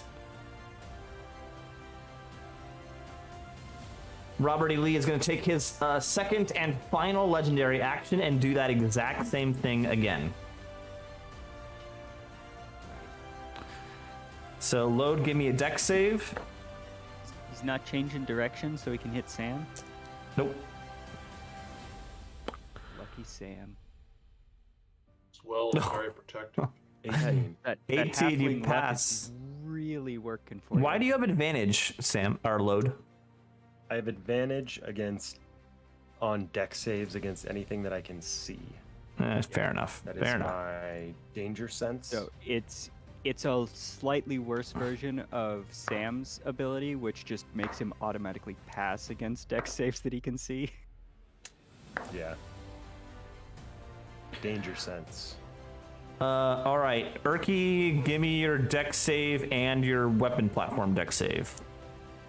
Weapon platform is 14. I'm gonna actually use my inspiration to deck save with advantage. That kind of hurt. So Good call. well, maybe I didn't need it. You did not need it. Yeah, I would say that you didn't spend a hit because like you can spend the inspiration Yeah, to re-roll it. Yeah. instead. You can spend the inspiration after you've seen your first roll, so you're fine.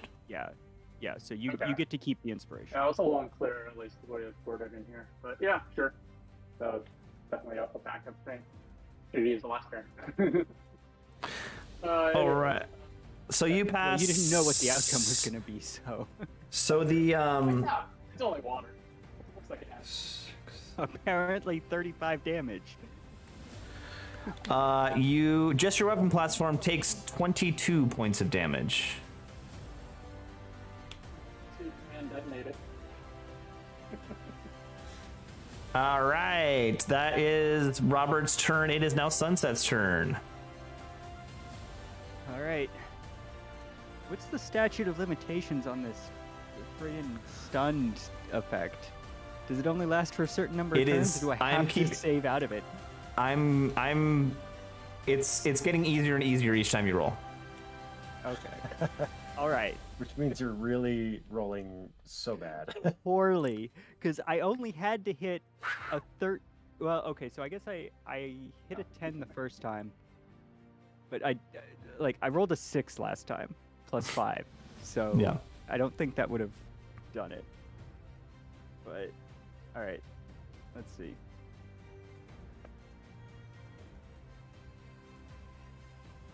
So, Okay. job on Twitch, we're fighting this Okay. fella, which is a dread elf in a mask, and this creature, which is a Gorgon, a Medusa character.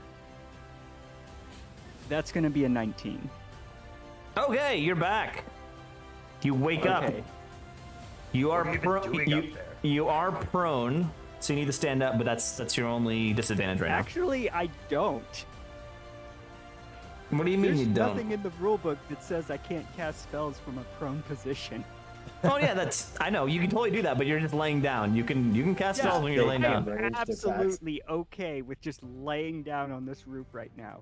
The first thing I'm going to do is I have a healing potion in my inventory, so I'm going to Smart. spend my action to drink. Drink. that. Fair enough. Fair enough. So that's going to be 2d4 plus 2.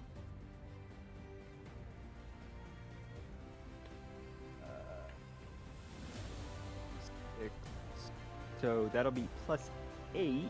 So I'm not out of the woods, but I'm I honestly can't really say I'm doing better than I was. I'm now at 13 instead of 5. And then, because I've got this nice view of everything, Load, I'm sorry, you're gonna get caught in this. Again. It hasn't mattered so far. Why would it matter now? I wanted to apologize in advance, just I do in appreciate case. that. I do. I really do. Actually,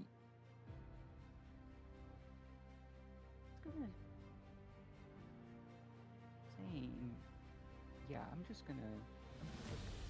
Alright, I'm casting Fireball at the 5th level, and I'm just centering it right on this asshole. Like, Oh god. Okay. just fuck him. General so- asshole. So Sam actually is gonna miss, and it's gonna miss this guy as well. So it's just going to be the 3 of them that are right next to each other. So DC 16 Dex saving throw from all 3 of them. 16 first for Mr. Lee. Passes. The Gorgon. Dex is. He fails on a natural 1. And then Load, you do you. I failed. I got 13.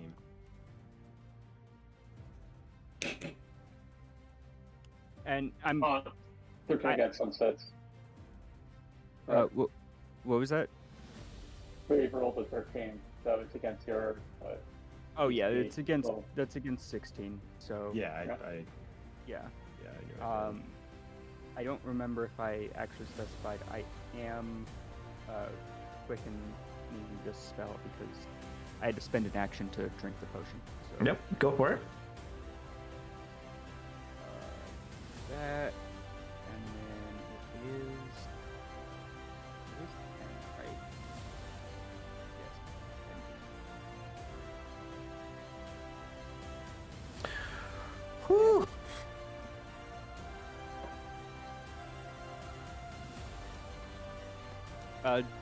Do you want me to roll individually for each of them, or do you want me to No, roll as a no. group? Just roll as a group. Okay. Please, God, no. If you do that, you have to use Roll20 or D&D Beyond.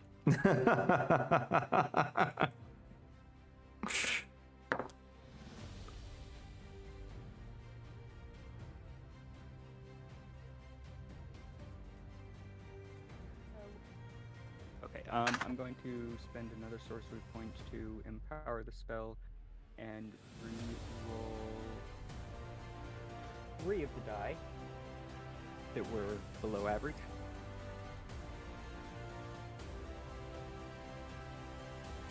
Just give me that number. But like you get advantage on dodging stuff that you can see. Is that right? Yeah, Dex saves Okay. against stuff I can see. What's Okay, your health at now? seriously? What the fuck? What? 3 fireballs, Yeah. 3 44s. No way. That's I am wild. dead serious. 34. 40. So 44, so 4. 20, 22's half. Yeah, 22 is half. Okay. As you you wake up from your being unconscious, and still in a Burt Reynolds pose, laying down on your side, in a model pose from the roof, you shoot a fireball. Well, I chug a potion, so like I take a shot and then I shoot a fireball. Explosion. As Robert's literally saying, "I do declare," and it just blows up. Robert E. Lee falls over, unconscious and dead. And he does this, Yes! and his gold mask, the fire burns away the straps on his mask, and it falls off his face. Clink, clink, clink, I clink, clink, want that clink, clink, mask. on the side. I want that mask. With don't him intend on dead, wearing it, but I with him want that dead, mask. the Gorgon disappears, evaporates into nothing, and the other Dread Elves continue to run. We're out of combat, but what would you guys like to do?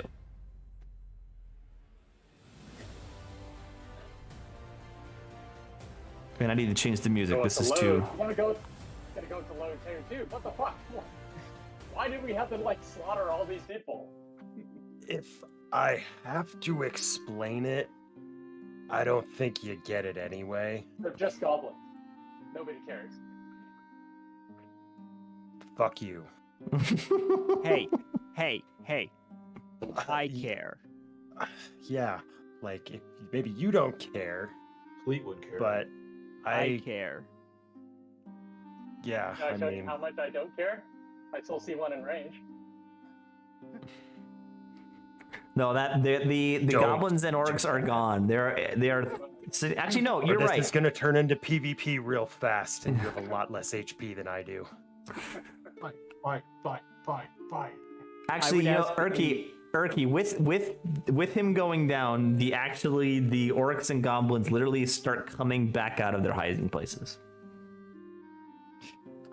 I did that so that now we can give this place to them. And again, if I have to explain it, then you don't fucking get it. While this If I is have to going on, explain why I killed a slaver, then maybe we shouldn't be in the same party. while this argument is going on, I'm over there picking up the gold mask that burned off of his face Okay, before anybody else can get to it. give me an Arcana check.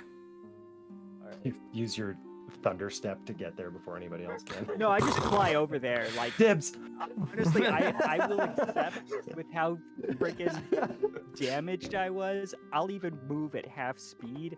I just gently float over there and pick up the mask because everybody's distracted by this argument you two are having. If you can limp while flying, that's what it looks like. I like to Something think like that it's kind of a, like, instead of a straight shot, it's the slow kind of bob, as like I kind of jump maybe 5-10 feet forward and then I have to rest for a bit and then I jump another 5-10 Kinda feet. do So a it little, like, looks a lot like a limp. bird hop. Yeah. It's more like a bird hop. I get the bird hop. But in the air, like.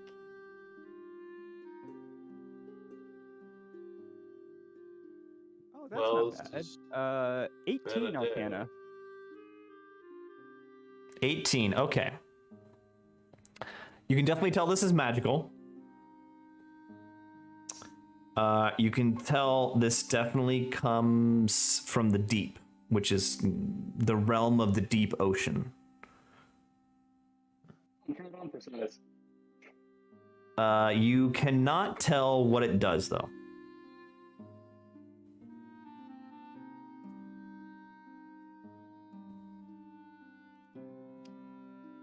Does he have anything else?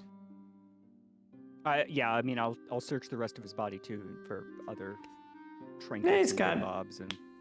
He has a very elegant suit, as I said, an elegant suit and a wonderful wide-brimmed hat. Both of which are singed, I think, at this point. Yes, they're definitely singed at this point. In his pockets, he has all that you find besides the mask is a large ring of copper keys. Okay, we'll take that. Adding that. Just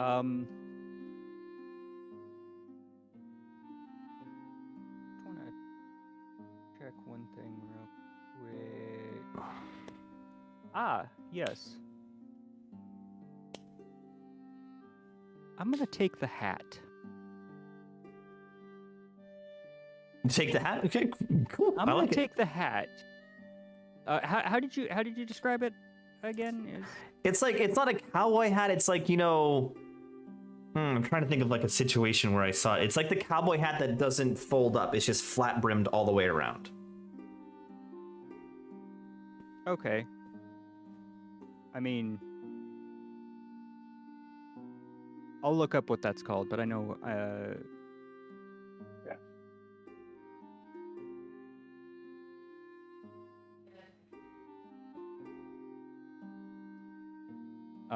I just Erky knows mending, so maybe later I can convince her to mend the hat, and then Yeah, it'll true. look good again.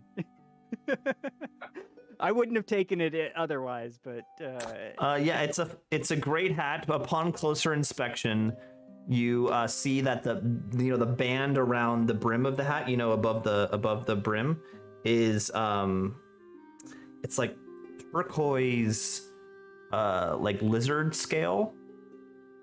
As a matter of fact, you recognize this kraken hide on the band. Ooh. And then the actual hat is leather, like any other cowboy hat, but you recognize it as I'm blanking on the name. Look up something for me real quick. Gambler cowboy hat. Is that what you're thinking of? Let's Google that real quick and see what we can find. I think it's Oops. the guy that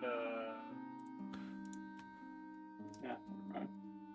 Like there, The, at least in Google antagonist of images, there's a Westworld. couple of Yes, like, yes, they're very flat.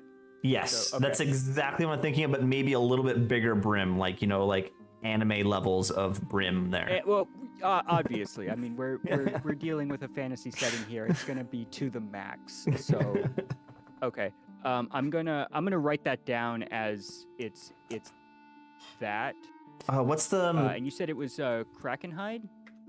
It's just the band around the forehead, around the actual hat part, the bucket part is kraken hide. Oh, okay.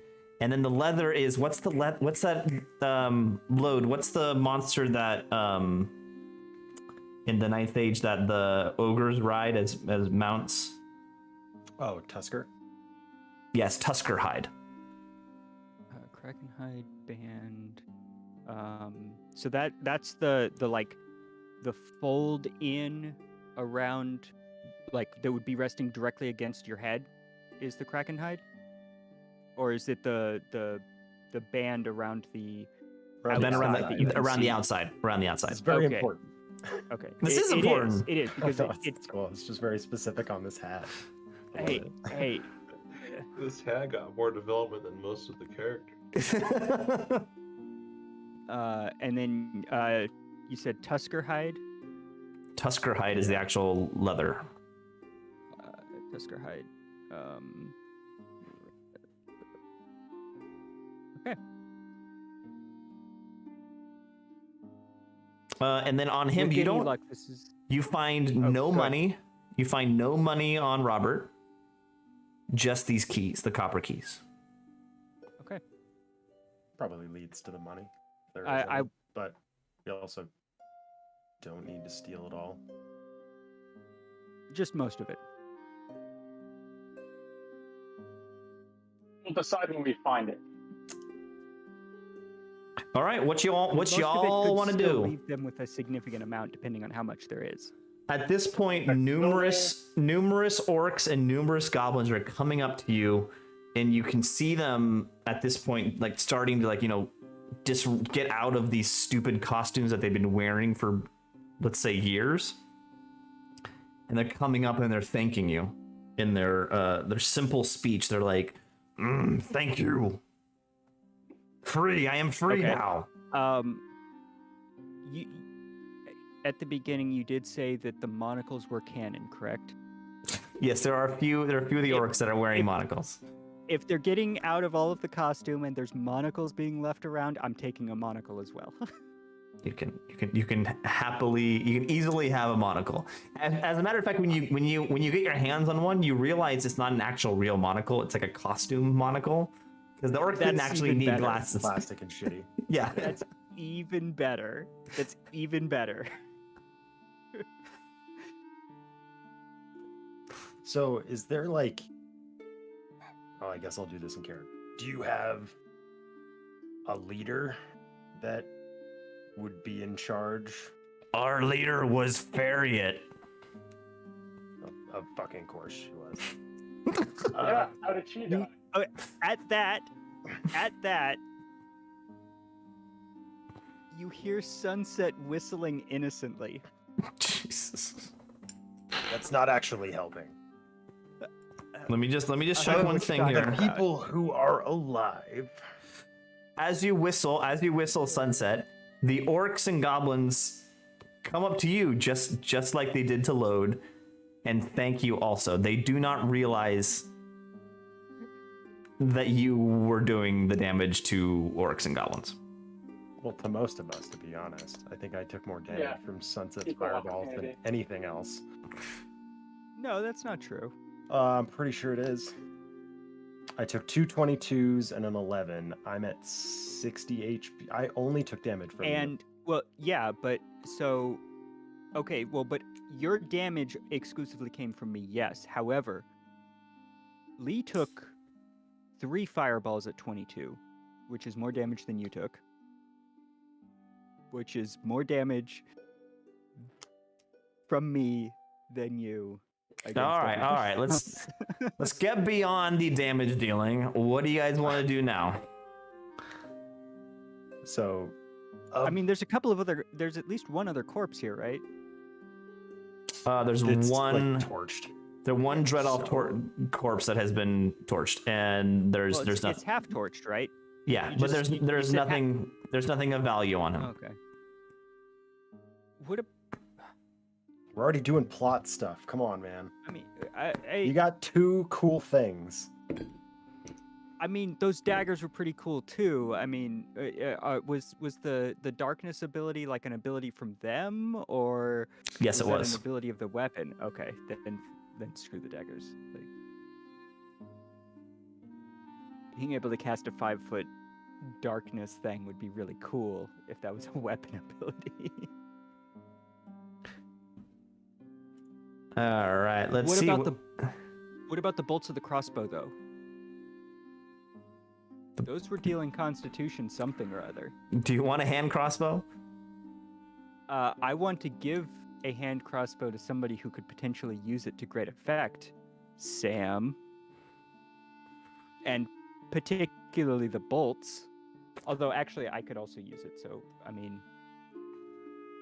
We can figure it out later. We can figure it out. Let's just grab the hand crossbow and the bolts, and we'll divvy it up later. All right. How many bolts do I get? Let's say there were 20 on him. Nice. Any particular thing I should call them? No, they're just crossbow bolts. Crossbow bolts. Hand crossbow bolts. Yeah. Well, yeah.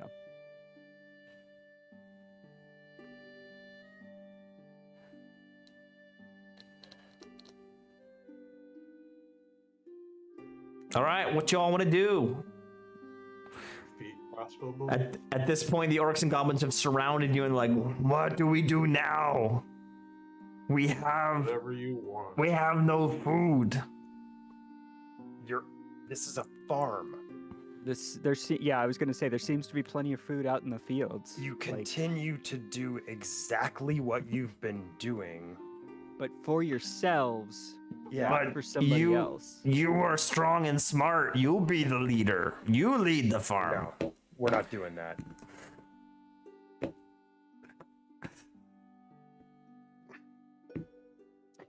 We could all go on a. Are you field really trip gonna to a big, stick big us city. with this farm? Hold full of- on, this hold on. former No, plantation tell full them of to do slaves? something. Son of a bitch. Load, hold on. Load, I'm gonna take you aside and be like, so we had 2 of these guys try to defect, right? I heard that on the wind. The lesser dread elves. Yeah. So we've still got that 3rd guy alive. I mean, on pain of us coming back and just straight up murdering the crap out of him like we did with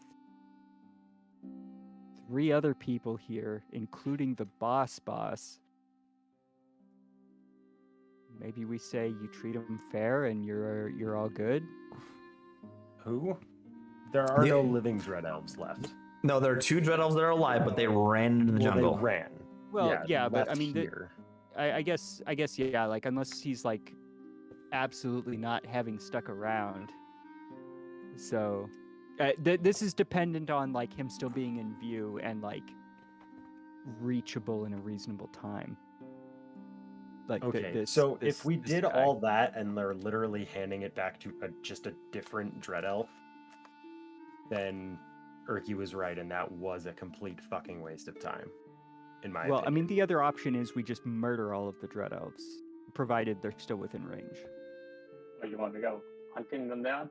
Not hunting them down. I'm saying if they're still within range. If they're within a reasonable, reachability. You know how we find out if they're in range? We go hunt and try to find them. And then we determine if they're in range. No, so here's okay. Now you're enthusiastic, Erky. No.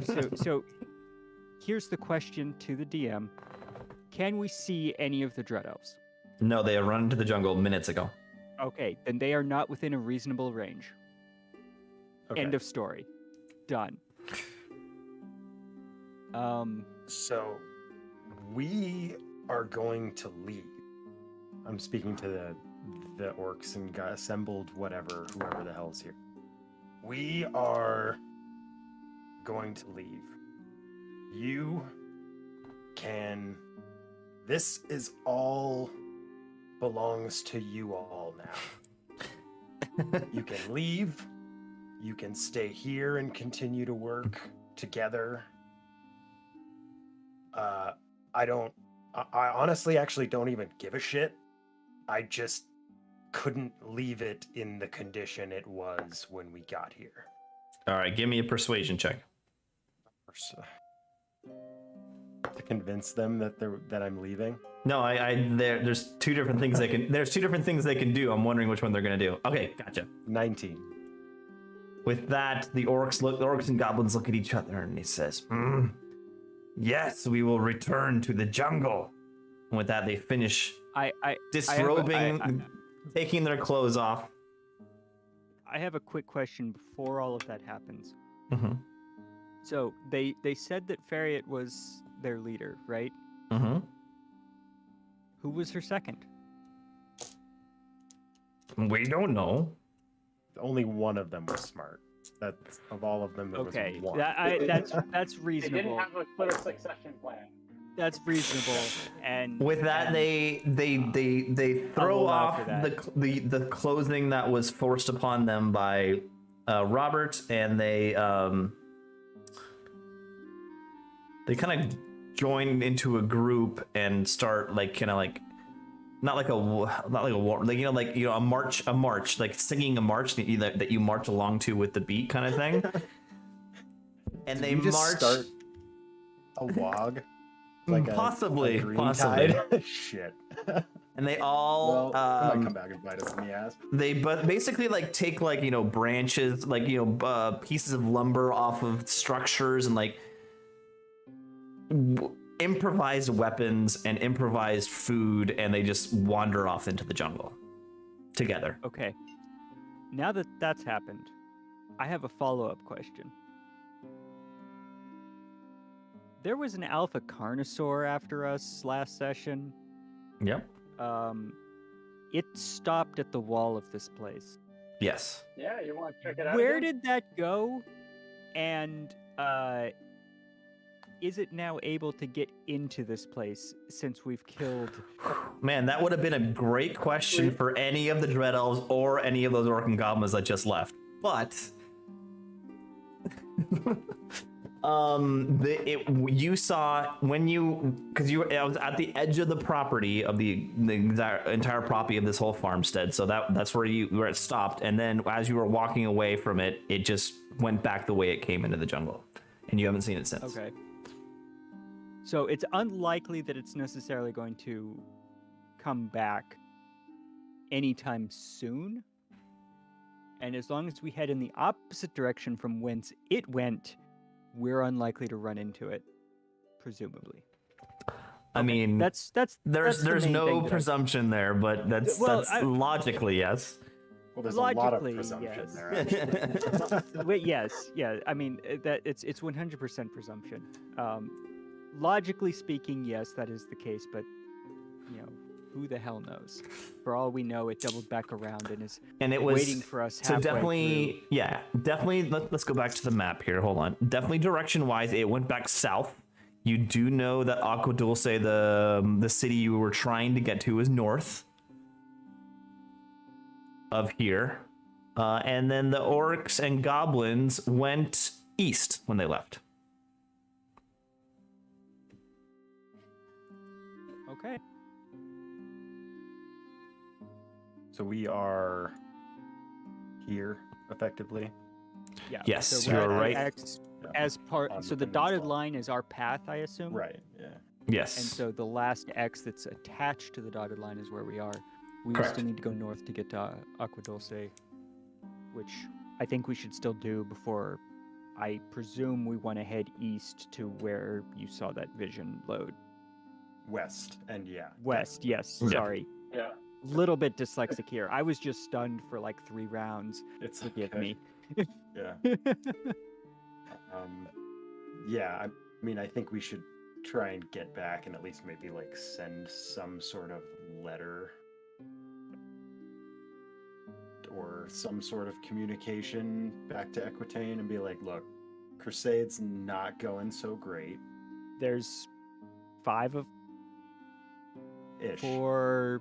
Well, I We'll guess see if so. Wa made it. I mean, who knows? To our dear But- friend. First idea. There were is- 2 other people that were happened to our supposed druid to be friend? with us. What Yeah, happened to didn't we have a them? druid friend here? That was Or, a well, part right, of- right, right. So, right, I wasn't including him. So In the 3, first so Totally night, forgot about that. Wisewell Where's Cleet now? Wisewell and Luke disappeared in the night. okay, I was unaware of that. I thought they were still with us, but They're not. Okay. They were it's not not present this morning.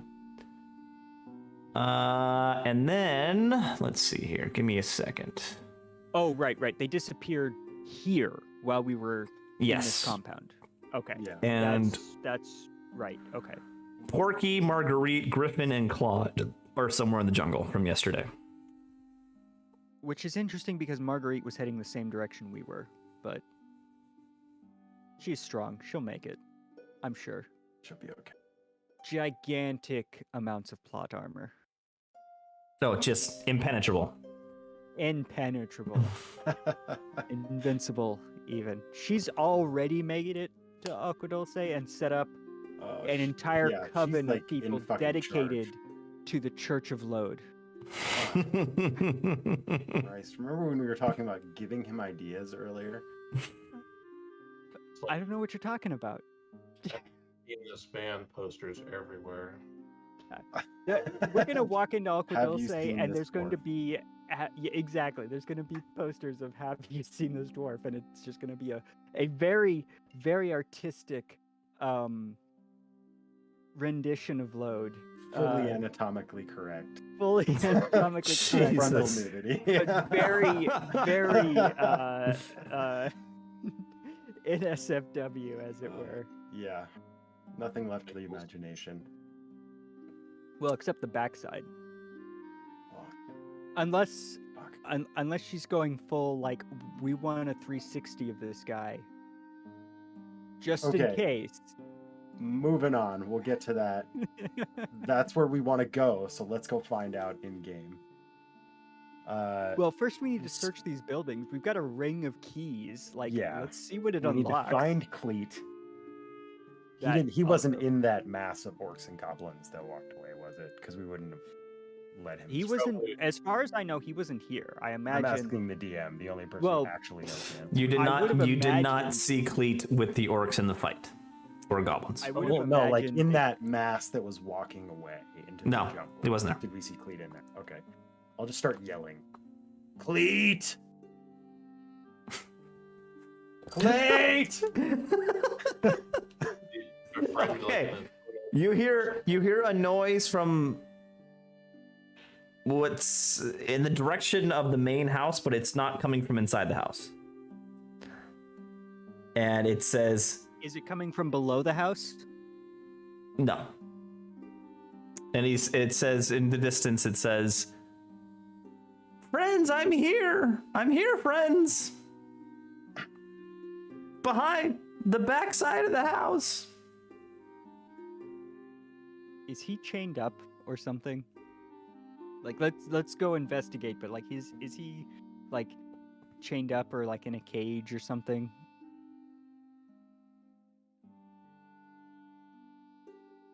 We'll Do- go find out. I mean, You go we're find going out. to find out. We're like, asking you, Kenyon. yeah. Come on, man. Yeah, like we're going to find out.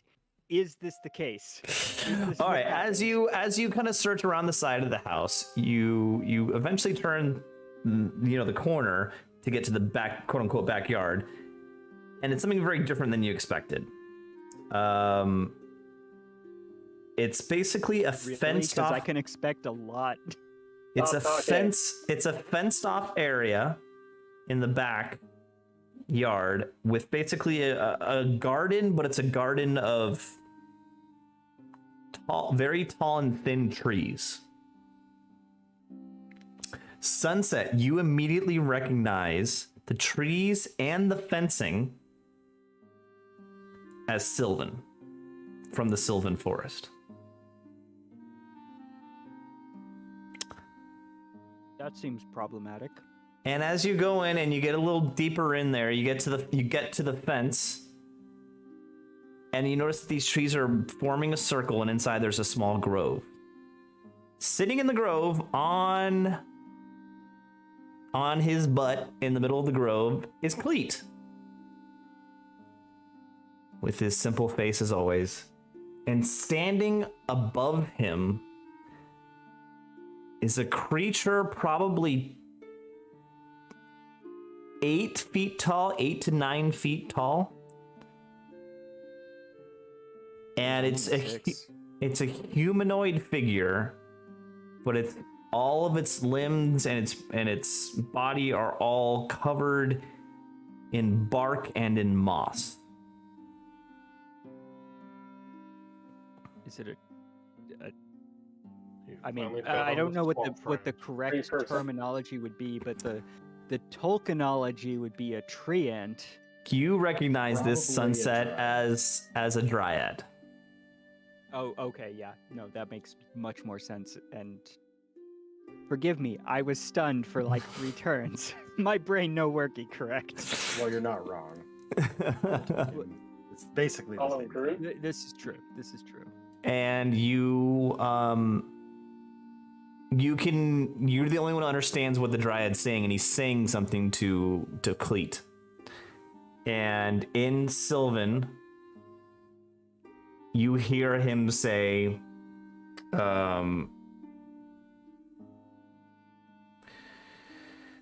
and that, dear child, is how I ended up here in Varentia, the New World. That was a good story. Okay. So that doesn't mean anything to me because I don't know what the actual story was. Mm-hmm. However, does it look like Cleet understood? Ooh, that's a good question. Give me a perception check. That's a very good question. It's been a really long story. He didn't get any of it. He just he knows he made a friend, so 15. You're pretty sure he didn't understand, but he is just beaming with happiness and a giant smile on his face, looking at the dryad, just nodding. Uh-huh. Okay. Speaking out loud, Cleet seems like the kind of person who is just happy with somebody talking to him, regardless of whether he understands. So, True. that seems to check out.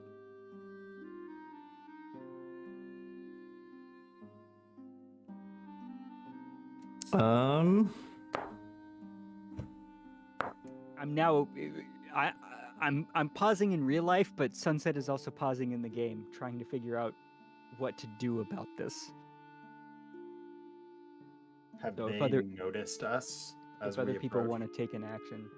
None of you have crossed the fence yet, and as far as you can tell, they haven't noticed you. Okay. Unless someone's gonna stop me, I'm going to go in there and address Cleet and say, Okay, as the moment you step over the fence, of course. I'm gonna be right beside him when he does this. sure. You see the just say, "Hey, dryads. You see the dryad's head instantaneously whip around and look at you. And then, as it does this, you notice around its neck is a rusted collar, like a rusted metal collar. Does it have a lock? Not that you can tell, but then a split second later, it's not like you can tell it moves. It literally like phases and moves out of sight in behind the trees on the other side of the grove.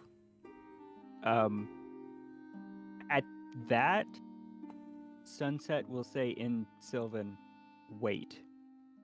Like as it's like phasing. Mm-hmm.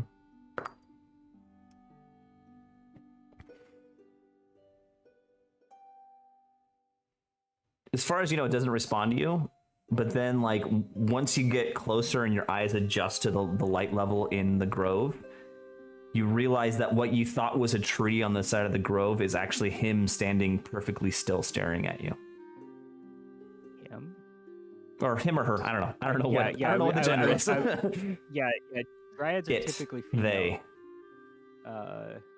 If my understanding is correct, dryads are typically female. I think there are occasionally male dryads, but it's like super rare. They're asexual. Depends on what mythology you're following. That is If true. you're following That Greek- is If you're following Greek mythology, yes, you're correct. They would be female. If we're giving numbers, Yeah. Yes. Yeah, I think traditional D&D follows more of the Greek mythology of dryads, but Ninth Age is, you know more about And it in than I Ninth do, Age, it's so- basically just a tree. It's, yeah. Yeah. Oh, okay. It doesn't have that sort of The half asexual tree, half, Okay, so they half would then be female spirit thing going as much as Okay. in some mythologies. okay. So they would then be probably the correct terminology then.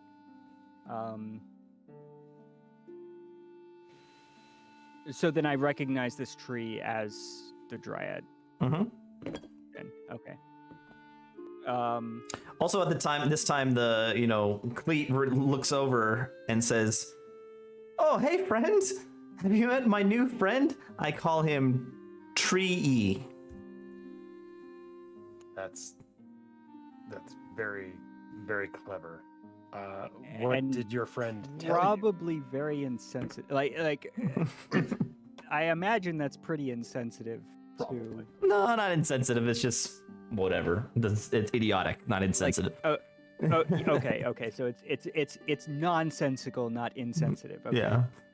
All right. So I won't say anything until I have a more concrete thing to call them. Although I imagine the he is potentially not great, but we'll see.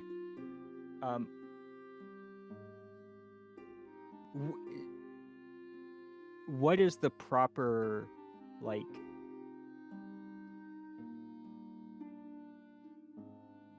for lack of a better term, ritual of like contacting or talking to a dryad in the Sylvan culture? I Dryads. assume there's Dryads some have sort of- a. that Dryads they're have a relatively revered. very loose, relationship with Sylvan elves. They're not besties, but they get along. They coexist. There is no real formal way of approaching a dryad. But you have, like, literally in your life, you've only seen two, maybe ever. Two, they're- including this one, or Not or including this one. before this one? Before this one. Okay. Not like a block of 10 or anywhere. No, they're not a dime a dozen. All right. So where are you position wise right now? I mean, I'm gonna, like, seeing the immediate flight of the dryad, I'm gonna cautiously approach where I know they, for lack of a better term, teleported to. And Lode's with you. Urky and Sam, where are you guys? Well, Lode was going after Cleet, so I don't know if he's So- actually following me at this point. As soon as I saw the dryad like kind of freak out and retreat into the woods, I would have stopped advancing and just addressed Cleet when he said hi and said, "Well, what were you talking about? Like, what did your new friend tell you?" 'Cause I don't know that I know yet that he couldn't understand it. Mm. To be perfectly honest, I don't know that he understood it at all. You at least did a check and assumed that. I haven't gotten that far. Right. But this is also Cleet we're talking about, and he would just be happy if somebody were talking to him, even if he didn't understand the language. So Well, let's see what Cleet says. this is yes. So Cleet says, "Oh, me and Tree, we've been here for a little while. He tells me all sorts of stories. I have kind of a hard time understanding him, but he seems really excited to talk to me. So I listen." Okay, good to know. He didn't try to hurt you or anything like that? No, Tree's friendly. I think he's stuck Yep. here. Well, now I'll kind of look over towards Sunset and say, we can try to help. Completely Your ignoring you. friend is willing. Completely ignoring you. Alright. Don't even hear it. Fair enough. This I imagine is highly unusual. So Urky and Sam, what are you guys doing?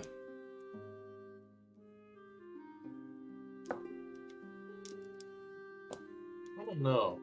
I'm skeptical of the tree, but Have you crossed over the fence into the grove or not? no, I'm just watching from a distance. I don't trust trees. They always lie. They don't drink. Exactly. they don't drink where you can see it. Yeah. They're always It's always below ground. You can't see stealthy that. and You can't see that. Like I get it. I get it. I'll take your word for it. Okay. So what I'm going to do is I'll cross over the fence. I'll approach the dryad. I'm going to speak in Sylvan and ask. Don't interrupt. My question was. Hold on, Urky's talking. Go ahead, Urky. Yes, it's on my character sheet. Go check it. So, No, not you the Sylvan detect part. thoughts- Not the Sylvan part. Just Stop where it interrupting. went. All right. Go ahead, I'm gonna Urky. use detect thoughts on the dryad, and then I'm gonna speak to it in Sylvan, asking like, is it alright if I help? Interesting. Detect thoughts. Tell me, the spell detect thoughts. Does it actually give is it just emotions or is it actual full thoughts? You can read the thoughts of certain creatures. You initially read service thoughts, which is most in mind of the moment. As an action, you can either shift your attention to another creature's thoughts or attempt to probe deeper for the same creature's mind. Probing deeper, so it's service thoughts. So I'm trying to see if there is a positive reaction to the statement I made in Sylvan to this. So the thoughts you get are fear. You get tension. He's very apprehensive of people coming into this grove. He said you get more than that. The thoughts you get are, this is my grove. I've created it. Even though I am here as incarceration, I'm being kept here against my will. I have created something beautiful and I want to keep it.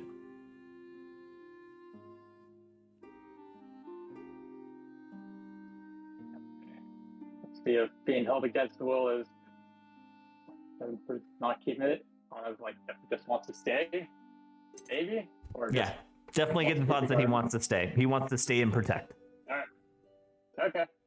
Well, I'll tell everyone else. Like he doesn't really want to go. He's quite content with his current location.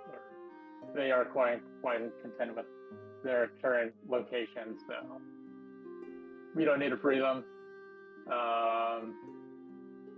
But and maybe good bring Cleet along. I'd have us say farewell to his friends, his new friend. Would it at least be more comfortable if we removed the collar? Well, we don't know that we can do that yet, and Well, to do be you want perfectly at least honest, ask it? I'm a little irritated that certain things got taken from me. So, yeah. Let's. Yeah. Do you load? Do you want? Are you guys asking the Dryad anything? So I can't speak or understand Sylvan, so I'm asking Urki if the Dryad would be more comfortable if we tried to remove the collar. It can stay here. I can do whatever, but Yeah, I'll ask. I feel like between you and I, we can probably get it off. You ask him, and he says, yes, resoundingly yes. I want to have this unclean metal taken off my neck.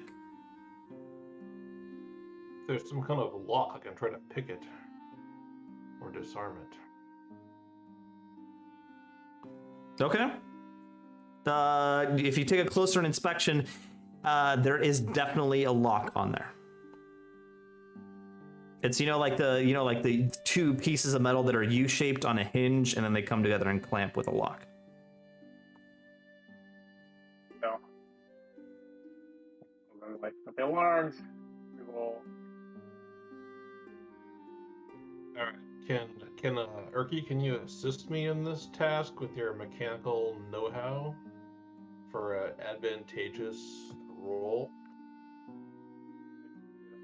You guys are much smarter than me. I was just gonna try to break it. So good on you. All right, Sam. The trees love the axe.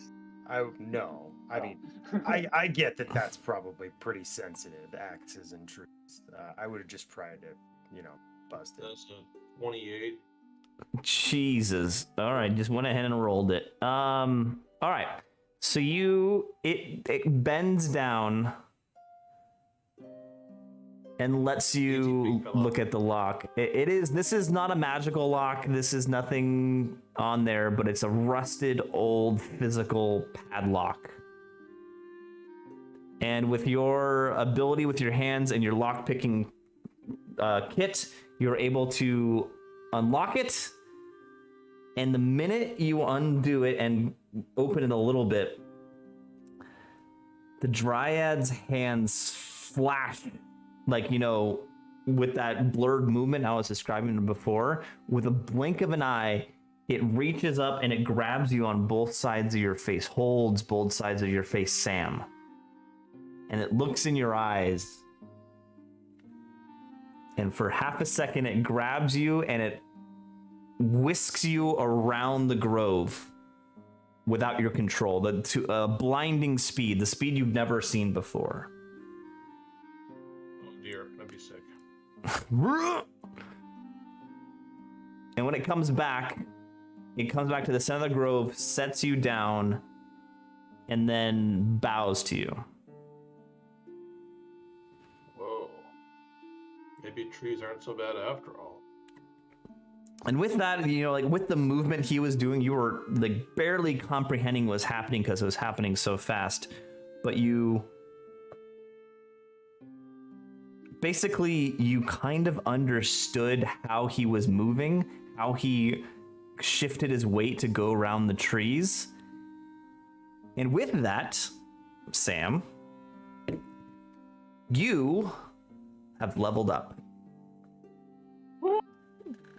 You don't need to do it right now, but for next playtime, you will be one level higher. Yes. Thank you, great friend of Cleet. All right. Sunset, did you have anything on your mind? I had all kinds of things on my mind, but that apparently got taken away from me, so thank you for that.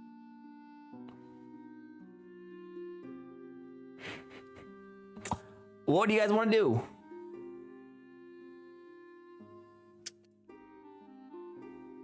So now it's just this dryad in the grove, and it's just kind of standing there in front of us. Yeah, you see it, like its demeanor has changed. It's stood up now. You can feel it like almost stretch its spine. It does like a big move like this.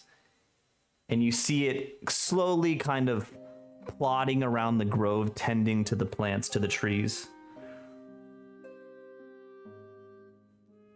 I mean, it seems like it's got it handled. So, That's I happy. mean, kind of just leave it in peace, I guess. Lode doesn't have anything else to add. He's Okay. way out of his element.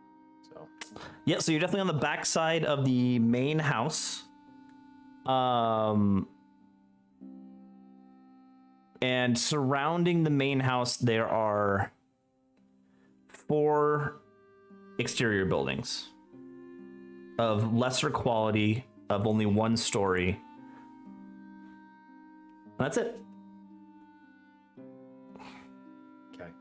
Maybe we inspect all the buildings and I'll go through Mr. Lee's room and stuff like that. Next session. Sure, do you guys want to end it right here? Oh, so you're right on the edge of something. Well, No. is it something that's going to be done in the next like half hour? It is 11 here, so. Okay, let's call it ends here. You have the house to explore, but that's gonna call it the end for this evening. What is the name of this session? The title. Fire alarm. Fire alarm. Oh, yes, fire alarm. Lots of burning going on.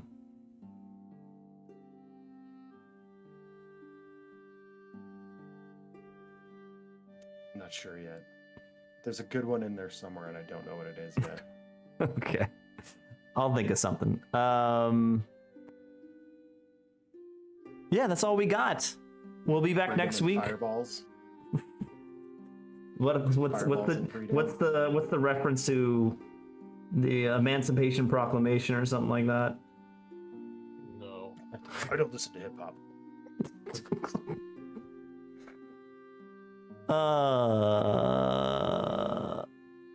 All right. Any other comments, guys? I think in hand transmission. Yeah, I'm all good. All right. See you later, all. Jop, and what was it? Yeah, Jop and Warrior Womp, thank you for watching. Warrior Womp. Yeah, thank you guys. And we will catch you next week. All right.